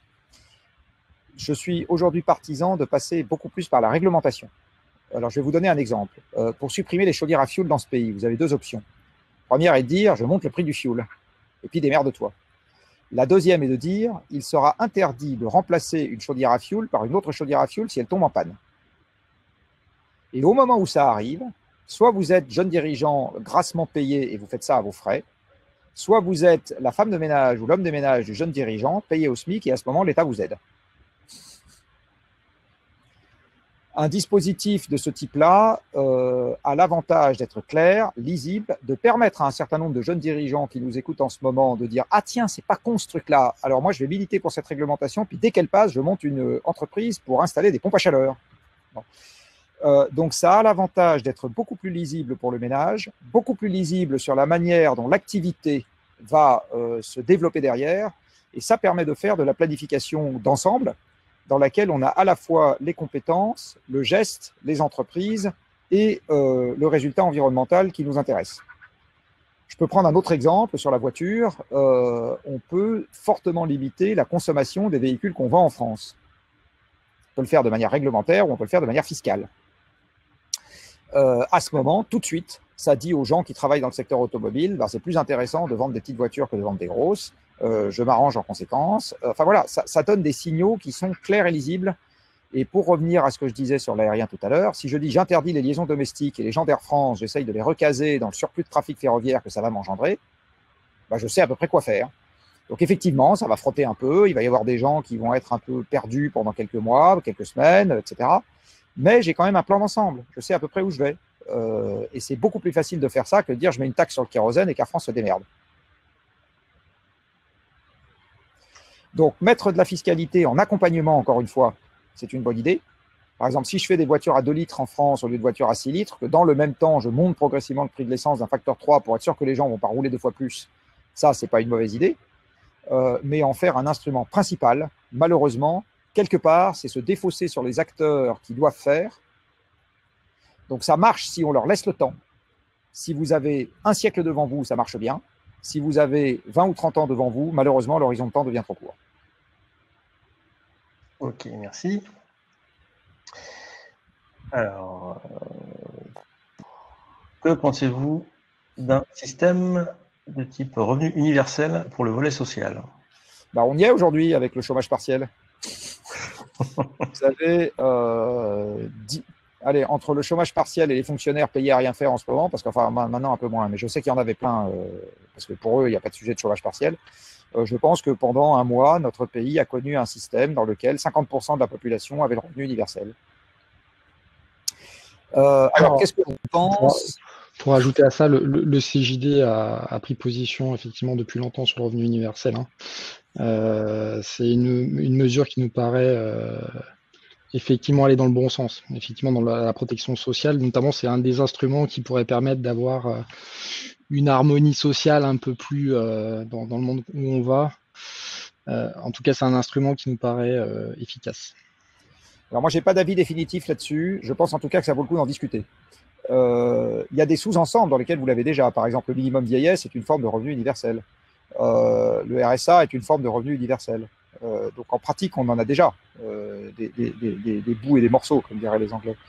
Je pense que c'est un vrai sujet. Mais à ce stade, je n'ai pas suffisamment creusé la question pour avoir un avis. Ça fait partie d'une expérimentation think tank, action tank qu'on peut mener ensemble. Éventuellement. J'aimerais poser une question. Concernant la comptabilité carbone, est-ce que c'est quelque chose que vous considérez comme un préalable en fait à toute action dans l'entreprise? Et est-ce que c'est quelque chose que vous conseillez comme à réaliser en one shot ou de toute façon de façon continue dans les années à venir? Alors, non, c'est comme une comptabilité monétaire, c'est-à-dire que c'est un système de pilotage, c'est un indicateur de pilotage, et donc à partir du moment où on le met en place, il faut le garder, parce que on ne peut pas faire un truc. Si vous faites les comptes de votre entreprise une fois tous les 50 ans, ça va être un peu compliqué de piloter l'action de l'entreprise. Donc là, c'est exactement pareil. C'est un système de pilotage, il faut l'avoir en permanence. Ce qui est sûr, c'est que c'est pas la peine d'en faire trop. Alors, ce que j'ai coutume de dire, c'est que c'est un système qui doit être désagrégé. En fait, ce qui est important avec la comptabilité carbone, c'est de l'avoir désagrégé au niveau des gens qui doivent prendre des décisions. Donc, si vous êtes dans une entreprise de 10 personnes, vous n'avez pas le même système à mettre en place que si vous êtes dans une entreprise de 500 ou de 3000. Si vous avez une seule activité, c'est pas pareil que si vous en avez 10. Si vous avez un seul pays d'implantation, c'est pas pareil que si vous en avez 10, etc. Donc c'est exactement comme une comptabilité monétaire, à ceci près que la façon de tenir ses comptes n'est pas la même. Ça ne répond pas à la même logique. Mais une fois que vous avez mis le doigt dedans, oui, ce qui est important, c'est de conserver le suivi de ce que vous faites et sans en faire trop, hein, mais de conserver le suivi de ce que vous faites. Absolument. Alors aujourd'hui, il y a peu d'offres qui sont bien adaptées aux PME parce que Carbone 4 a une activité qui concerne essentiellement les grands groupes. Étant patron de PME, je vois très bien le consentement à la dépense dans une PME. C'est évident qu'il n'est pas du tout le même. Donc, il faut mettre sur pied des systèmes qui soient simplifiés, plus accessibles, probablement de type SaaS, etc., qui permettent, exactement comme moi, je fais depuis un certain temps ma compta de ma société personnelle, donc ce n'est pas Carbone 4, qui est celle que j'avais avant, sur un petit logiciel en ligne où essentiellement je passe mes frais, quoi, il faut avoir l'équivalent développé pour les PME. On est en train d'y travailler, enfin on y réfléchit à Carbone 4, on n'est pas les seuls. Ça serait bien qu'il y ait l'émergence d'offres de cette nature. Merci. Je passe à la question suivante. En début de confinement, vous aviez dit que la chance réelle d'un reset environnemental était, non pas le plan de relance, mais son échec. Est-ce toujours votre avis et pouvez-vous développer? Oui, alors ce que j'ai essayé d'expliquer, c'est dans un truc qui s'appelle un Facebook Live. S'il y a des gens qui ont suivi, donc il y a quelques années, il y a des gens, sans que je le sache, qui ont fait une page Facebook à mon nom. Donc je m'en suis rendu compte un jour où une de mes filles m'a dit « Ah tiens, tu as une page Facebook à ton nom. » Enfin, non, pardon, tu as créé une page Facebook. Je la regarde en disant « Pardon, de quoi ?» Et en fait, c'est des gens qui avaient fait ça pour moi, pour essentiellement diffuser des informations qui sont liées à l'énergie et au changement climatique. Et que je fais, enfin maintenant, je ne m'en occupe toujours pas, mais je travaille évidemment en étroit lien avec les gens qui s'en occupent. Et il y a, je sais pas, un an, ils m'ont dit une fois, tiens, il y a des gens qui n'arrêtent pas de poser des questions, donc tu devrais de temps en temps faire une session de questions-réponses, exactement comme on est en train de la faire en ce moment, là, avec les gens de la page Facebook, je dis bien volontiers. Et puis pendant le confinement, j'en ai fait quelques-uns, puisque comme on en avait marre de regarder la télé et qu'on ne pouvait plus sortir, donc les webinaires se sont développés. Et une des questions qui m'a été posée, c'est qu'est-ce qui va se passer au moment du plan de relance? Et j'aurais dit, il va se passer qu'on va chercher à faire repartir les activités à l'identique pour une raison très simple, c'est que tant que ce n'est pas au moment où l'incendie se déclare que vous faites le plan d'évacuation en cas d'incendie. Il faut y avoir pensé avant. Et comme l'idée qu'il puisse y avoir des gros accidents de parcours qui nécessiteraient de réorienter les activités est un truc qui est totalement étranger au pouvoir politique, eh bien, jamais personne ne s'est donné la peine de réfléchir à qu'est-ce qu'on pourrait faire si le monde devait se présenter d'une façon très différente. Et donc, ce que j'ai dit à ce moment-là, c'est qu'on allait chercher à faire repartir les activités comme avant et que ça ne marcherait pas pour une raison très simple, c'est que le placard se vide encore un peu plus par rapport à ce qu'il était déjà vidé avant, et en particulier, quelque chose qui va empêcher le plan de relance de fonctionner normalement, c'est la décrue de l'approvisionnement pétrolier. Il se trouve que l'approvisionnement pétrolier est depuis maintenant 50 ans le premier facteur limitant de l'économie mondiale parce qu'il conditionne l'abondance de transport et les transports, c'est le premier facteur limitant de la communication générale dans la machine, des flux globaux de l'économie. Vous n'avez pas une entreprise qui est en train de m'écouter ou vous n'avez pas un objet qui soit nécessaire à son fonctionnement qui ne vienne de Chine, ne serait-ce que les vêtements que vous portez pour aller au travail. Ou des composants des vêtements que vous portez pour aller au travail. Donc, sans porte-conteneurs fonctionnant au pétrole qui sillonne la planète, eh bien, il n'y a pas une entreprise aujourd'hui qui fonctionne de la même manière. Donc, si vous avez moins de porte-conteneurs, vous avez moins de produits qui viennent de Chine à court terme, et donc vous avez l'économie qui ralentit parce que vous avez une partie de ce qui vous est nécessaire qui n'est plus disponible. On l'a bien vu avec les principes actifs là, lors de l'épidémie. Je peux vous dire qu'il y a un labo pharma de renom, ils ne sont pas passés loin de la catastrophe parce qu'une partie des principes actifs qu'ils aient fabriqués en Chine, ce n'était pas dans la province du Hubei, heureusement pour eux, c'était ailleurs, mais c'était pas loin. Donc aujourd'hui, on a des chaînes mondialisées où le pétrole, encore une fois, est le premier facteur limitant. Or, le pétrole est probablement passé par son maximum historique fin 2018. Et en tout cas, ce qui est sûr, c'est qu'avec la crise, il y a un phénomène qui s'est enclenché, mais qui s'était déjà enclenché à petite vitesse avant, qui est que le prix du pétrole s'effondre, du coup les investissements dans l'amont pétrolier s'effondrent, et du coup la production va diminuer dans pas longtemps. Ça a déjà commencé en fait rapidement aux États-Unis, et à partir du moment où la production diminue, la consommation ne peut pas être plus importante que la production qui a diminué. Et donc, ça veut dire que l'économie ne peut pas revenir dans son état antérieur. Donc, quand M. Le Maire dit sur BFM, les 450 milliards de dettes qu'on vient de créer, on va les rembourser avec la croissance, moi, j'ai envie de lui demander, parce que je suis sûr de gagner mon pari, j'ai envie de parier 1 milliard d'euros contre lui, que ça ne marchera pas.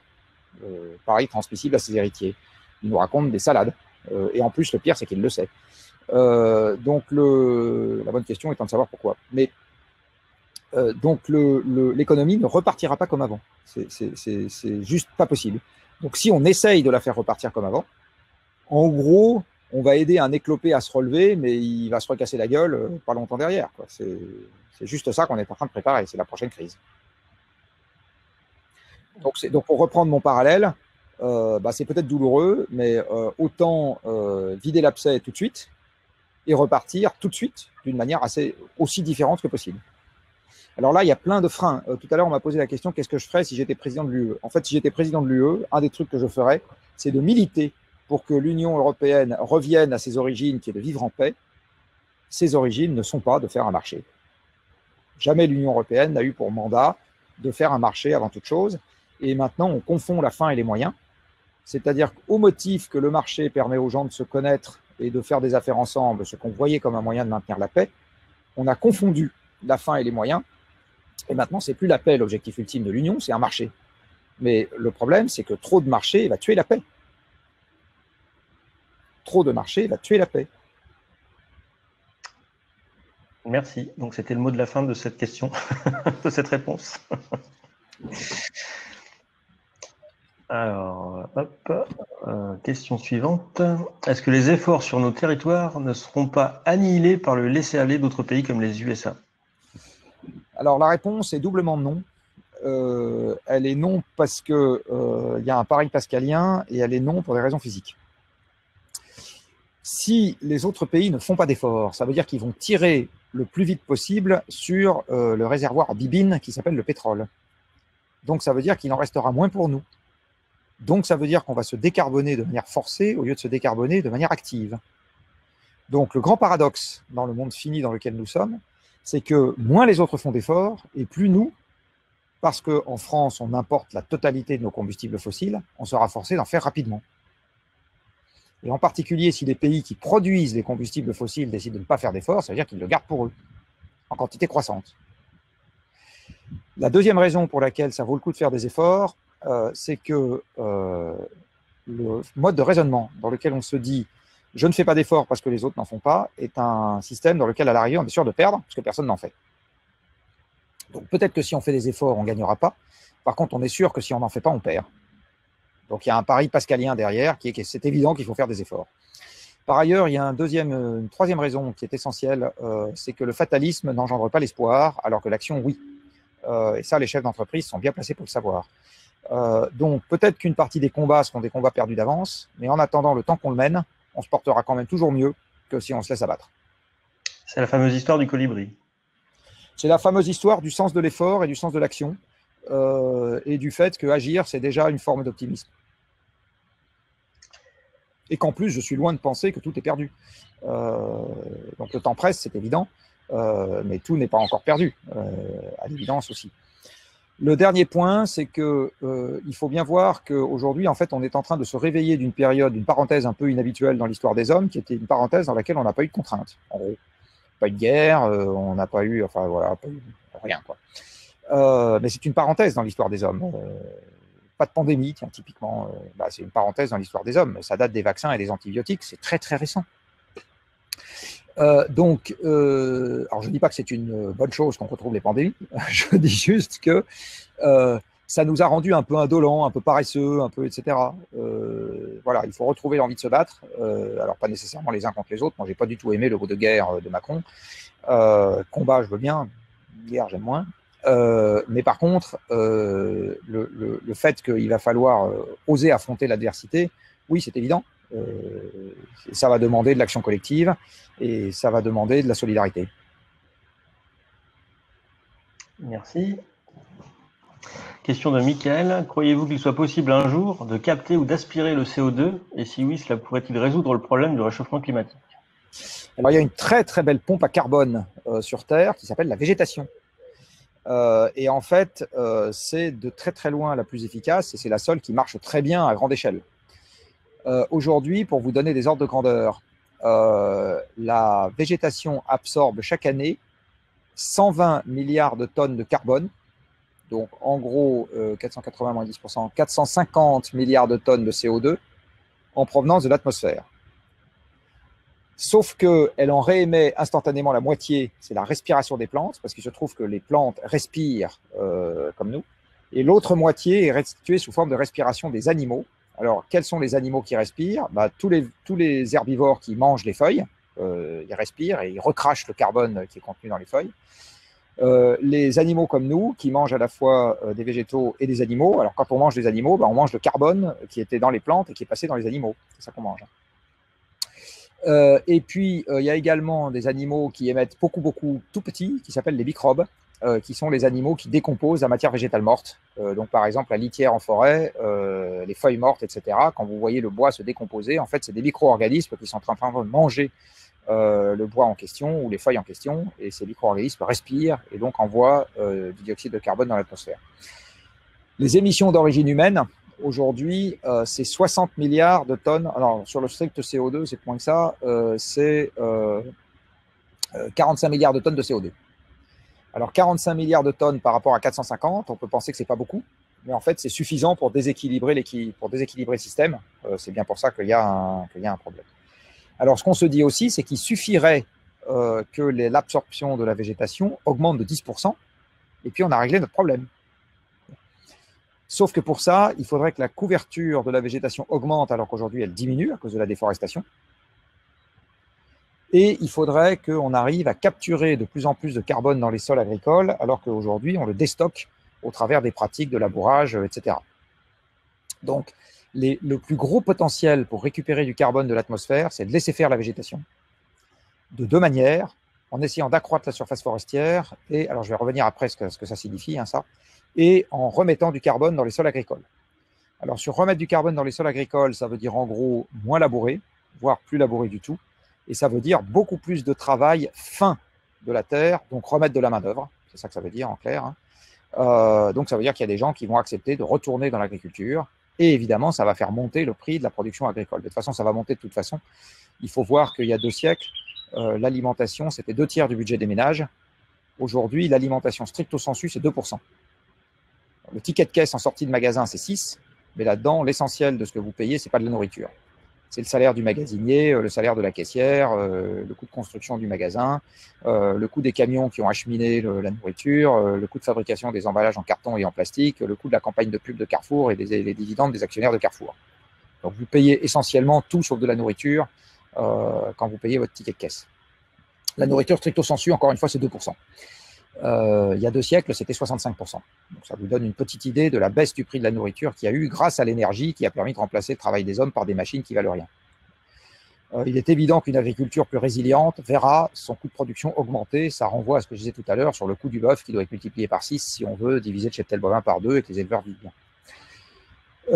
Donc, il y a développé toutes les techniques dans l'agriculture qui permettent de séquestrer le carbone, mais ça aura un coût. Et pour augmenter la couverture forestière, il y a 2 choses qu'il faut faire, c'est diminuer la taille de la population et diminuer la part carnée dans l'alimentation. Parce que la couverture forestière diminue pour faire place à des cultures. C'est essentiellement ça la raison de la diminution de la couverture forestière. Et les cultures augmentent parce que la population augmente et parce que la part carnée dans l'alimentation augmente. Donc les 2 bonnes mesures anti-déforestation et donc pro-CO2 recapturé par les forêts, c'est s'occuper du planning familial et manger moins de viande.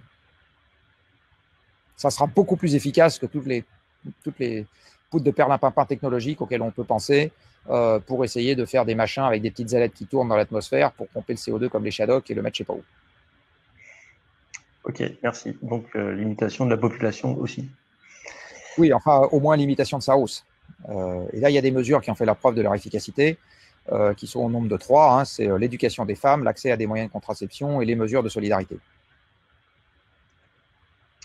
Alors, question de Laurent. La période de Covid des 2 derniers mois a permis au Brésil de supprimer encore impunément 1200 km² de forêt amazonienne. À quand le devoir d'ingérence climatique?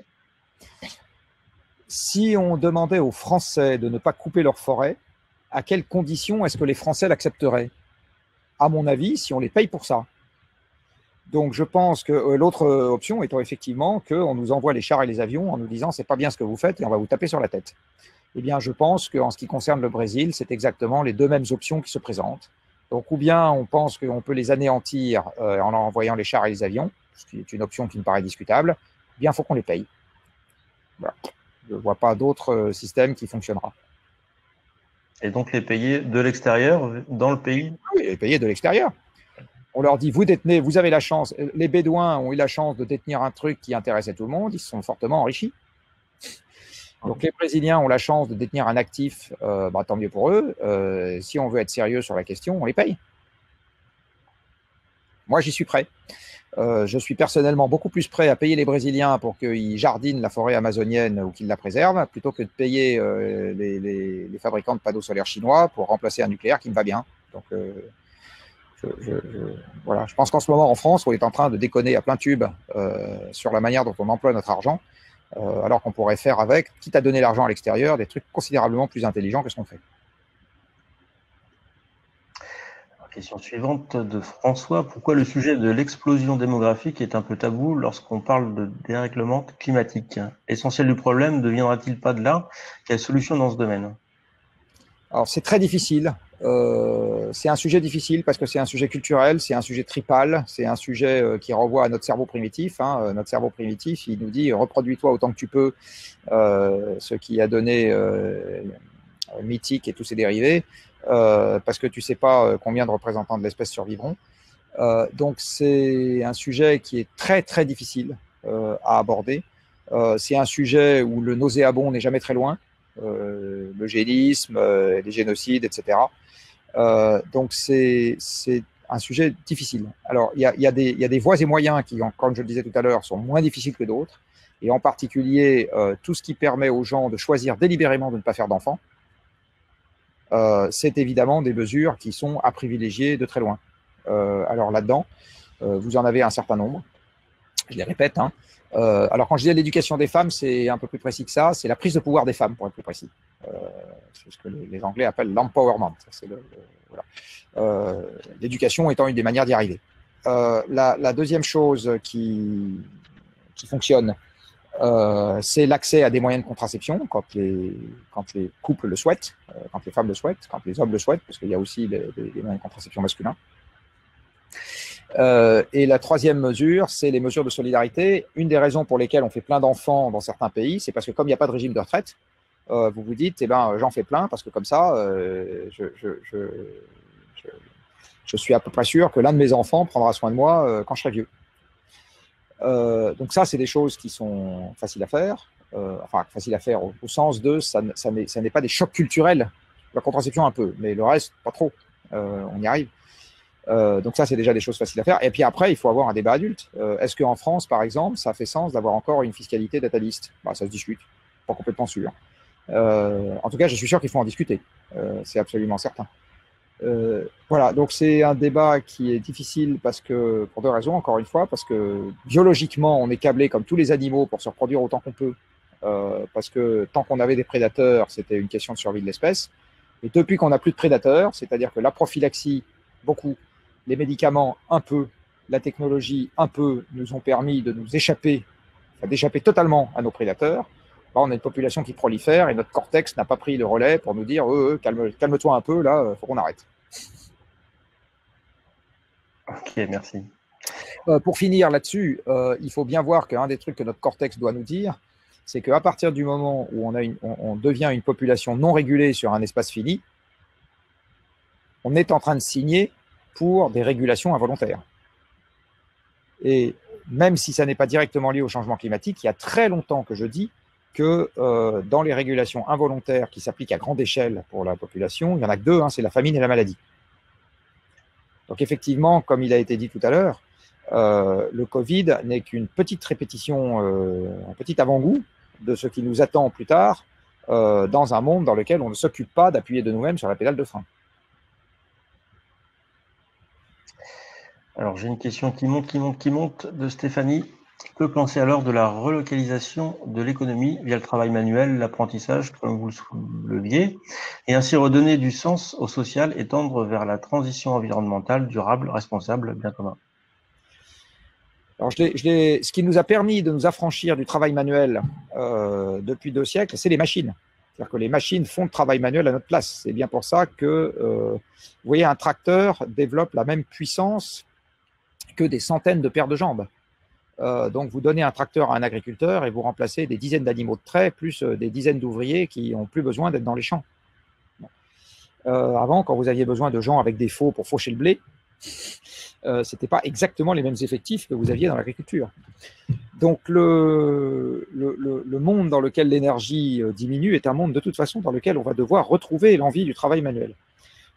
Après, la bonne question, c'est est-ce qu'on est passé, maintenant qu'on est passé par la case activité technologique, est-ce que ça va être des activités pures ou est-ce qu'il y a plein de gens qui auront 2 activités? Je serai paysan le matin et puis, je sais pas quoi, enseignant l'après-midi donc ça, c'est une question intéressante pour moi. Est-ce que la reconfiguration du travail va se faire avec une forme de mixité dans les activités parce que l'agriculteur relié au monde extérieur est aussi éduqué que n'importe qui, peut-être qu'il n'aura pas envie de ramasser des patates toute la journée, qu'il aura envie une partie du temps de faire autre chose. Et inversement, l'urbain peut très bien passer la moitié de son temps à cultiver un jardin pour faire pousser ses tomates. Enfin voilà, je n'ai pas les idées totalement claires sur la façon dont le travail va peut-être se reconfigurer dans cette affaire. Mais ce qui est sûr, c'est que la part du travail manuel va augmenter et que contrairement à une idée qui a souvent été évoquée, le monde dans lequel on se dématérialise pour de vrai, c'est-à-dire où la part des machines diminue, n'est pas du tout un monde de bureau dans lequel on tape le carton toute la journée, c'est un monde dans lequel on va retranspirer un peu plus. Dans ce monde-là, c'est évident que l'apprentissage a toute sa place, parce que c'est une façon traditionnelle d'apprendre les métiers manuels. C'est compliqué d'apprendre un métier manuel avec de la théorie. Voilà. Soit dit en passant, il y a des métiers pas manuels qu'on ferait bien aussi d'apprendre avec un peu moins de théorie, un peu plus de pratique, mais bon, c'est pas d'autre débat. Donc, donc, je pense que c'est un monde vers lequel, et c'est parfaitement compatible avec des sociétés évoluées. Regardez par exemple la part de l'apprentissage en Suisse, qui est extrêmement développée. Je n'ai pas l'impression que les Suisses soient des gens particulièrement idiots et particulièrement incapables. Donc, c'est un système qui marche très bien à tous les niveaux d'éducation et de diplôme. Hein. Et c'est une très bonne nouvelle pour moi que ça commence à se développer partout et tout le temps. Voilà, je trouve que ça m'a très bonne nouvelle. La relocalisation, oui, parce que la mondialisation est arrivée grâce au pétrole abondant. C'est ce que je disais tout à l'heure. Donc, un monde dans lequel l'énergie est moins abondante est un monde dans lequel l'activité va être plus relocalisée. Alors, ça veut dire quoi? Ça veut dire que les unités de fabrication vont redevenir plus polyvalentes. On ne pourra pas segmenter les phases de fabrication de façon aussi importante qu'on le fait aujourd'hui, avec les cabines qui sont peintes ici, assemblées là, forgées encore ailleurs, etc. Les activités industrielles d'il y a un siècle étaient des activités beaucoup plus intégrées qu'elles ne le sont aujourd'hui. Beaucoup plus intégrées. Donc, ça veut dire ça qu'on va devoir retrouver une polyvalence. Ça veut dire qu'on va avoir des activités qui seront plus résilientes et moins performantes quand elles sont dans leur zone de confort. Voilà, c'est ça en particulier que ça veut dire. Ça veut dire que le prix des produits va remonter, puisqu'on ne pourra plus optimiser en fonction de l'optimum de chaque pays avec le transport qui vaut rien. Voilà tout ce que ça veut dire. Et ça veut dire qu'on va avoir des produits qui se renouvelleront moins souvent, qui coûteront plus cher et qu'on réparera plus. Tout ça doit rappeler des souvenirs de grands-parents à un certain nombre d'entre vous, parce que c'est à peu près comme ça que fonctionnait l'économie à un moment où l'énergie était beaucoup plus contrainte. Alors, ce qu'on n'aura pas supprimé dans l'intervalle, c'est un capital de connaissances accumulées qui pourra probablement permettre de fonctionner d'une façon différente de ce que c'était il y a un siècle. Mais par contre, on va retrouver des grands déterminants qui font quand même penser. Merci. En particulier, pour finir sur la mondialisation, grâce à l'énergie abondante, un truc très physique qu'il faut avoir en tête, à l'époque où l'énergie était rare et où donc le transport valait très cher, ce qui était mondialisé, c'était des choses qui valaient un prix astronomique par unité de poids. Donc on mondialisait les pierres précieuses, l'or, les épices, la soie et un peu le sel. Voilà, puis ça s'arrêtait là. Aujourd'hui, on mondialise des trucs qui valent 50 € la tonne. Ça n'a aucun sens. Ça n'a aucun sens. Et donc, plus l'énergie deviendra contrainte, et plus resteront mondialisés les trucs qui valent très très cher par unité de poids. Donc on peut imaginer que les sacs Hermès reste mondialisé plus longtemps que la fabrication de voitures ou la fabrication de pots pour plantes de jardin. Ok, merci. La question suivante, pourquoi le nucléaire vous va bien? Réponse très courte, parce que c'est un élément qui abaisse le risque global dans le paysage que je viens de décrire. Vous avez compris que dans le paysage que je viens de décrire, plus on crache de CO2, plus on risque de transformer la Terre en enfer, et plus on compte sur les combustibles fossiles épuisables, plus vite on va à la contraction économique subie avec tous les problèmes sociaux que ça va poser. Dans cette affaire, le nucléaire est un amortisseur de la décroissance. Donc moi, j'ai jamais cru au nucléaire comme une manière d'avoir la croissance perpétuelle. C'est pas ça qui m'intéresse dans le nucléaire. Je ne crois pas à la croissance perpétuelle, même avec le nucléaire. Par contre, c'est un amortisseur de la décroissance, donc ça permettra de décroître moins vite que si on l'a pas. Alors on va me dire, mais les énergies renouvelables aussi, non. Malheureusement, il faut 10 à 100 fois plus de métal par kilowattheure produit quand on fait du solaire ou de l'éolien que quand on fait du nucléaire. Et donc, le fait que transitoirement, les énergies renouvelables peuvent valoir moins cher que le nucléaire, c'est un artefact qui ne reflète pas les avantages physiques intrinsèques du nucléaire et du solaire et de l'éolien. C'est juste un artefact transitoire. Ça ne peut pas durer. C'est notamment lié au fait que les mâts d'éoliennes et les pales d'éoliennes et les panneaux solaires sont fabriqués aujourd'hui avec de l'énergie fossile et de manière mondialisée. Tout est fait en Chine. Le jour où on n'aura que des éoliennes et des panneaux solaires pour faire en France des éoliennes et des panneaux solaires avec le cuivre français issu des mines françaises que nous n'avons pas, le fer français issu des mines françaises que nous n'avons pas non plus, etc., on en reparlera du prix. C'est évident que ça ne sera pas du tout le prix actuel. Donc le nucléaire, et il vaut moins cher pour une raison très simple, enfin où il demande moins de moyens, c'est que l'énergie nucléaire est 1 million de fois plus puissante que l'énergie chimique. Vous avez autant d'énergie dans la fission d'1 gramme d'uranium que dans la combustion d'une tonne de pétrole. À cause de cette caractéristique physique intrinsèque, vous avez besoin de dispositifs qui sont intrinsèquement petits pour avoir de grandes quantités d'énergie. Donc même si c'est beaucoup de béton dans une centrale, parce que c'est dangereux à l'intérieur, c'est quand même moins de béton par kilowattheure produit qu'avec des éoliennes. Même si vous avez besoin d'une cuve en acier très épaisse et qu'on surveille comme le lait sur le feu, eh bien vous avez besoin de moins d'acier par kilowattheure produit dans le nucléaire qu'avec des éoliennes et des panneaux solaires. Et par ailleurs, c'est pilotable. Donc, quand vous tournez le bouton, vous avez de l'électricité. Alors que l'éolien et le solaire, là, le webinaire aurait déjà dû s'arrêter, parce que vous voyez, le soleil est bas sur l'horizon. Du reste, maintenant, je l'ai dans les yeux. Alors qu'avant, il était haut sur l'horizon. Et donc, le réseau se serait arrêté de fonctionner, là, maintenant, si on comptait uniquement sur le solaire. On a organisé notre société aujourd'hui, non pas en fonction de quand il y a du vent ou il y a du soleil. Ça, c'était la société des énergies renouvelables. Donc, effectivement, les cargaisons arrivaient quand il y avait du vent. Et quand il n'y avait pas de vent, les marins mouraient du scorbut. Les récoltes séchaient quand il y avait du soleil et elles ne séchaient pas en plein hiver. Aujourd'hui, vous pouvez sécher des récoltes en plein hiver si vous voulez. Vous pouvez faire pousser des tomates en plein hiver et les sécher en plein hiver si vous voulez parce qu'on a de l'énergie abondante qui n'est pas de l'énergie renouvelable. Alors, je ne dis pas que c'est une très bonne idée d'avoir des tomates en hiver. En l'occurrence, ça n'a pas de goût et ça n'a aucun intérêt. Mais c'est juste pour dire qu'on s'est totalement affranchi des contraintes horaires et on a construit une société qui n'en dépend plus. Et le train de 8 heures part à 8 heures, et donc du reste on le reproche à la SNCF s'il part à 8h05, le train de 8 heures part à 8 heures, qu'il y ait du vent ou pas de vent. Et votre frigo fournit une bière fraîche au mois d'août, qu'il y ait du vent ou pas de vent, et du soleil ou pas de soleil, et vos entreprises ouvrent à 8 heures ou 9 heures du matin, qu'il y ait du vent ou pas de vent. Avec les énergies renouvelables non pilotables, ce système-là ne fonctionne pas. Donc vous êtes obligé de revenir à un système dans lequel votre bureau ouvre s'il y a du vent. Si on veut que le bureau ouvre à 9 heures, quoi qu'il arrive, il faut compléter avec du stockage. Et c'est là que ça devient un problème indémerdable, parce que l'électricité se stocke très mal. C'est la raison pour laquelle la voiture électrique n'a jamais pris le pas sur la voiture à pétrole. C'est parce que c'est très, très difficile de stocker dans la voiture suffisamment d'électricité pour lui permettre d'aller loin. Il a fallu des prouesses technologiques récentes pour que ça commence à devenir possible. Donc, en ce qui concerne l'électricité, jamais les batteries ne permettront de stocker suffisamment d'électricité sur un réseau pour qu'il fonctionne uniquement avec des éoliennes et des panneaux solaires. Je n'ai pas le temps de développer, mais c'est bien sûr que quand on fait les calculs, on se rend compte que ça ne marchera jamais. Donc, les énergies renouvelables ne permettront jamais de se défaire totalement des énergies fossiles dans la production électrique, parce qu'il y aura toujours besoin d'un dispositif pilotable qui soit là pour prendre le relais quand il n'y a pas de vent et pas de soleil. Donc, en fait, contrairement à l'idée qu'on peut penser, ça ne permet pas de décarboner totalement la production électrique, ça permet de commencer à la décarboner, mais on n'ira pas jusqu'au bout du chemin avec juste de l'éolien et du solaire. Donc la raison pour laquelle j'aime le nucléaire, c'est parce qu'il permet d'aller plus vite à moyen donné pour virer des centrales à charbon, c'est ça qui m'intéresse, et que, comme il permet de préserver une plus grande quantité d'énergie dans un monde où l'énergie va se contracter de toute façon, il permet d'amortir la chute de l'économie et donc d'amortir la désagrégation des sociétés. Et plus on remplace des centrales à charbon par du nucléaire, et plus on baisse le risque global, et plus je suis un homme heureux.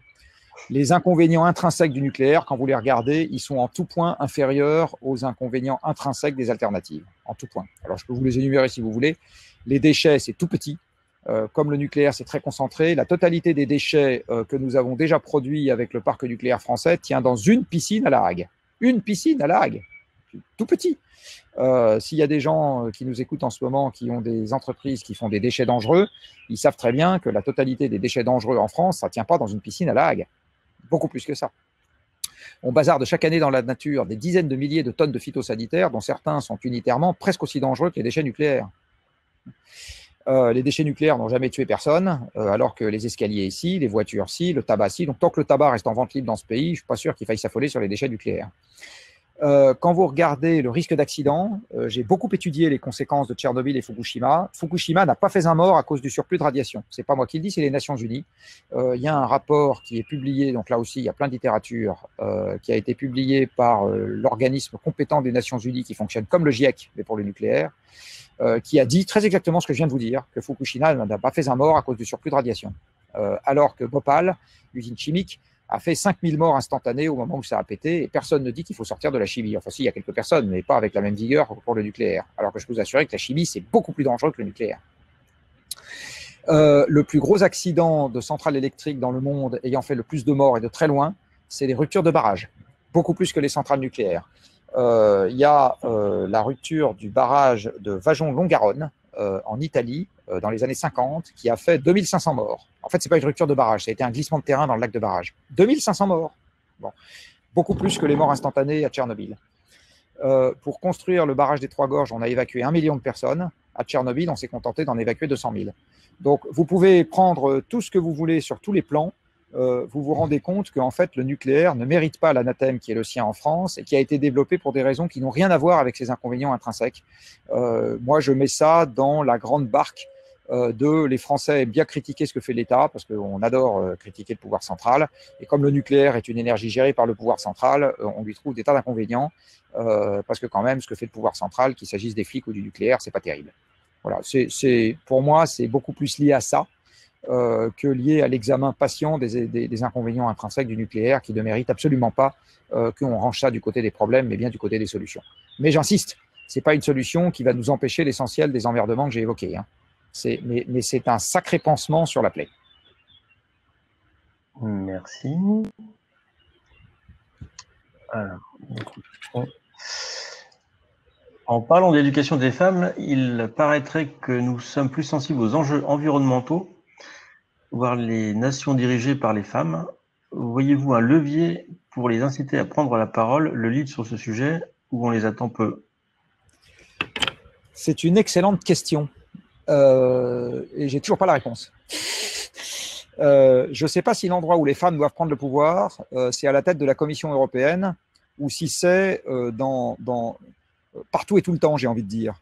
C'est-à-dire dans toutes les maisons, dans toutes les entreprises, mais pas un pouvoir brutal, un pouvoir au sens d'une présence. Je ne suis pas complètement sûr que Mme von der Leyen affiche aujourd'hui une préoccupation environnementale très supérieure à celle des dirigeants qui l'ont précédée. Croiser un peu Elisabeth Borne aujourd'hui, ne me semble pas avoir une préoccupation environnementale extrêmement développée. Elle dit oui à ce que lui demande de faire Macron, puis ça se limite à peu près à ça. Donc je ne suis pas complètement sûr que arriver au pouvoir aujourd'hui soit vraiment ce qui compte.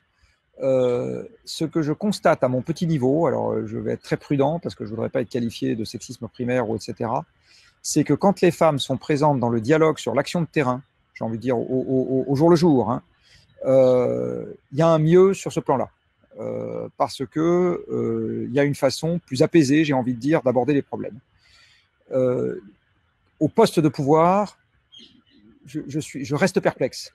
Ou alors je vais le dire autrement.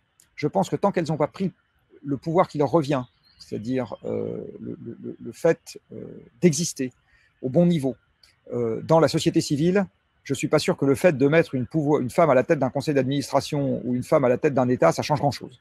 Voilà, je vais le dire autrement, mais je pense que pense pas que la part des femmes dans les conseils d'administration me paraît être un sujet moins important que la part des femmes dans l'encadrement, par exemple, dans une entreprise. Merci. Sachant qu'il y a plein d'entreprises dans lesquelles c'est difficile parce qu'on fait avec le vivier avec lequel on a. Si aujourd'hui, dans la construction automobile ou dans le bâtiment, vous souhaitez mettre, vous souhaitez, et vous le souhaitez vraiment, pas juste par effet de manche, avoir une forme de parité dans l'encadrement, c'est dur. Parce que vous devez fonctionner avec le vivier de départ, qui est difficile. Voilà, donc peut-être que le tout début, c'est de dire aux femmes de ne pas avoir peur d'aller se mettre dans des filières qui les prédisposent à exercer des responsabilités dans les champs techniques. Voilà. À supposer qu'elles en aient envie. Donc mais c'est une question à laquelle je n'ai toujours pas la réponse. Quand je reçois des avis féminins, les unes me disent « mais si, c'est la société qui les brime ». Enfin voilà, j'ai toujours pas d'avis sur la question. J'ai beaucoup de mal à savoir. Alors, on va prendre une des dernières questions.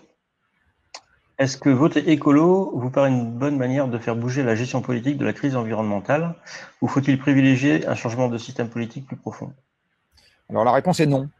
Aujourd'hui, voter écolo, ça ne modifie que très marginalement la manière dont le système est géré, parce que les représentants du mouvement politique écologiste ont pour beaucoup les mêmes démons que ceux des autres partis politiques. C'est très très rare que ces gens-là n'aient pas avant tout des enjeux de pouvoir en tête. Ils ont présenté d'une autre manière la même incohérence que les autres partis politiques. Par exemple, vous n'entendez pas les mouvements écologistes vous dire ce que je viens de vous dire moi de manière très brutale, et je ne vous le dis pas comme une bonne nouvelle, je vous le dis comme une mauvaise nouvelle, que gérer correctement l'environnement, c'est se mettre au régime, et donc on oublie le pouvoir d'achat et sa hausse même pour les classes modestes, d'accord ? C'est pas ça, malheureusement. Vous les entendez pas dire ça. Donc ils sont dans la même contradiction que tous les autres, qui est il faut plus partout. Donc plus d'environnement et plus de pouvoir d'achat pour les modestes. Malheureusement, non. Donc on peut commencer par tondre les riches, c'est une très bonne idée, mais quand vous faites les règles de 3, vous vous rendez compte que même tondre les riches, c'est pas suffisant pour éviter que les modestes voient leur pouvoir d'achat baisser dans un monde qui va diviser ses émissions par un facteur 6. Ça ne marchera pas. Bon. Donc il faut s'y prendre autrement. La bonne question, c'est quoi le projet qui conserve de l'espoir chez les modestes alors même qu'ils vont perdre du pouvoir d'achat? C'est ça le bon cahier des charges. C'est pas je vais leur donner plus, ça ne marchera pas. Donc les écolos, ils sont pétris de leurs propres contradictions aussi. En France, ils sont tous anti-nucléaires, alors que je viens de vous expliquer que pour moi, le nucléaire faisait partie des solutions. Il y a une longue interview sur mon site perso que j'ai donnée à Marianne il y a quelques mois qui détaille beaucoup de ce que je viens de raconter sur le nucléaire. Donc je ne pense pas que voter écolo, ça fasse grand-chose. Alors, je suis beaucoup plus nuancé quand il s'agit des exécutifs locaux. Parce que dans les exécutifs locaux, en général, les écolos, là, pour le coup, se battent pour des trucs qui sont beaucoup plus intéressants, parce qu'ils ne vont pas se battre contre le nucléaire en France, c'est pas leur combat, ils vont se battre pour les pistes cyclables et l'alimentation bio dans les cantines, et ça, c'est des trucs intéressants. Donc, voter écolo au niveau national, non, ça n'a pas d'intérêt. Voter écolo au niveau européen, c'est quand même de la croissance verte qui vont nous sortir et j'y crois pas trop. Par contre, voter écolo dans l'action locale, ça peut avoir du sens, encore une fois, parce que souvent, c'est des gens qui vont s'intéresser à des trucs locaux. Et ces écolos-là sont généralement beaucoup plus intéressants que les écolos nationaux. Mais c'est vrai pour tous les partis politiques d'une façon un peu générale. Vous avez aussi des tas de gens qui ne sont pas marqués écolos, qui vont faire exactement le même genre de truc localement. Vous savez, qui vont défendre des trucs intéressants, alors même qu'ils ne sont pas écolos du tout. Je crois que ce qui est vraiment intéressant aussi pour toucher du doigt pour qui on vote et quel changement plus profond, je crois que c'est important de passer à l'action soi-même. Donc ça renvoie à une des premières questions qui est qu'est-ce que le CJD pourrait faire et qu'est-ce qu'on peut faire quand on est chef d'entreprise. Je pense que la meilleure manière d'avoir un avis sur quel est le vote qui est pertinent, c'est de commencer à faire des choses soi-même et de toucher du doigt ce que ça signifie. Et donc là, on apprend par l'expérience et on comprend où est-ce que le bas blesse et où est-ce qu'on peut commencer. Si ça se trouve, c'est beaucoup plus important pour les entreprises de faire des choses sur la formation, de faire des choses sur l'organisation concurrentielle, de faire des choses sur la structure du capital ou que sais-je, que de voter écolo, si ça se trouve. Je ne sais pas. Voilà. Donc, il y a des... Je pense qu'il faut avoir une approche résolument pragmatique dans ce domaine-là. Est-ce que le grand soir politique est un truc qui est souhaitable? Alors, la réponse est oui, mais il faut être sûr que ce soit le bon. Donc, quand on tombe sur un despote qui s'appelle De Gaulle, on a de la chance, on va tirer le bon numéro. Quand il s'appelle Hitler, c'est moins drôle. Donc, la question on va dire, de renforcer le pouvoir et d'avoir quelque chose qui permet de se mettre en économie de guerre, comme je l'ai dit tout à l'heure, il faut vraiment être sûr. Voilà. Je vous rappelle que les États-Unis sont passés en économie de guerre pendant la Seconde Guerre mondiale sans quitter la démocratie. Et que les Anglais ont passé la guerre sans quitter la démocratie. Donc moi, ce que j'espère, c'est qu'on va arriver à quelque chose qui sera un consensus suffisamment fort dans la population pour qu'on soit capable de faire de grandes choses, tout en n'abdiquant pas totalement nos libertés individuelles. Merci Jean-Marc. On arrive au terme de ce webinaire. Il est tard, le soleil tombe, vous allez bientôt être dans la nuit. Pierre, peut-être, tu as peut-être des choses à dire pour des choses qu'on pourrait faire ensemble? Non, mais je remercie Jean-Marc pour son intervention. Et puis, effectivement, je pense que la suite est assez logique. Je pense qu'il y a des ponts, plus que des ponts à construire, des autoroutes. Et même si j'aime pas trop les autoroutes là, il va falloir construire des choses un peu plus soutenues avec The Shift Project. Et je remercie notamment la section pour avoir mené ça. Et donc, je pense que c'est une chance qu'on se rencontre. Moi, j'aimerais qu'on trouve une vraie date. Parce que comme on est, nous, des gens qui agissent, je pense que là, il faut trouver un vrai rendez-vous avec une vraie date. Et puis, trouver des chemins. Enfin, nous, ce qui nous intéresse au CJD, c'est mener des expérimentations. Je pense que c'est ce qui nous caractérise. Et donc, à partir de choses qui sont potentiellement faisables maintenant, concrètement, par les entreprises, parce que c'est notre champ d'action. Moi, ce qui m'intéresserait, c'est de voir qu'est-ce qu'on pourrait prendre comme mesures concrètes pour des entreprises ou des écosystèmes qui pourraient fonctionner et expérimenter ça. On le fait très souvent au CJD, on le fait, il y a des entreprises qui s'engagent et moi, je pense que ça peut commencer et puis il faut faire, voilà, tout simplement. Moi, je serais ravi et je suis d'autant plus ravi que c'est plus facile, on est plus agile intellectuellement et plus mobile quand on est jeune. On est aussi moins prisonnier de ses rentes et c'est toujours très très difficile de changer une fois qu'on est prisonnier de ses rentes. C'est bien le problème. Et plus on est proche du pouvoir, et en général, plus on a mis de temps à monter, et plus on est vieux, et plus on est prisonnier de ses rentes. C'est une des raisons qui me font penser que l'élite en place sera la dernière à bouger, parce que c'est celle qui a le plus à perdre intellectuellement, économiquement, etc. Pour l'avoir bien fréquenté, je pense que voilà, c'est beaucoup plus compliqué. Et c'est pour moi plus intéressant de discuter avec des gens qui sont plus mobiles parce que l'outrage des ans a été un peu moins important. Donc c'est une réalité biologique. Hein, on est d'autant moins accessible. Vous prenez une personne qui a 55 ans et qui n'a jamais entendu parler du changement climatique dans une entreprise, il est foutu, c'est terminé, vous n'en ferez rien. Sauf à ce que ça renvoie à une crise d'adolescence pas évacuée qui couve depuis 20 ans. Ça, voilà. Donc moi, je serais absolument ravi qu'on ouvre un chantier d'expérimentation et ça sera bien volontiers pour en discuter. Eh ben, on prend date. C'est parti. Lionel, le mot de la fin? Oui, donc un premier rendez-vous de prix. On n'oublie pas le nôtre non plus le 6 mai 2021, du coup, report de l'événement qui était censé avoir lieu aujourd'hui. On sera très heureux de vous accueillir à Poitiers. C'est un projet qu'on mène en fait avec voilà toutes les associations locales de chefs d'entreprise, avec le soutien des collectivités locales, de tous les acteurs locaux. Et on a vraiment le projet que ça soit une journée en fait qui soit un point, mais dans une action continue qui aura commencé avant l'événement et qui se poursuivra après pour accompagner les entreprises dans la transition de la meilleure façon. Voilà. Alors, merci beaucoup pour tout ce que vous avez partagé avec nous ce soir. La situation, elle est grave, mais j'aime en fait entendre votre optimisme. J'aime entendre aussi le fait que, en passant par l'action, il y a encore de l'espoir, il y a encore des solutions. Et comme dit Pierre, quand il dit qu'on est des makers au CJD, en effet, je pense qu'on a des belles choses à faire ensemble. Un grand merci.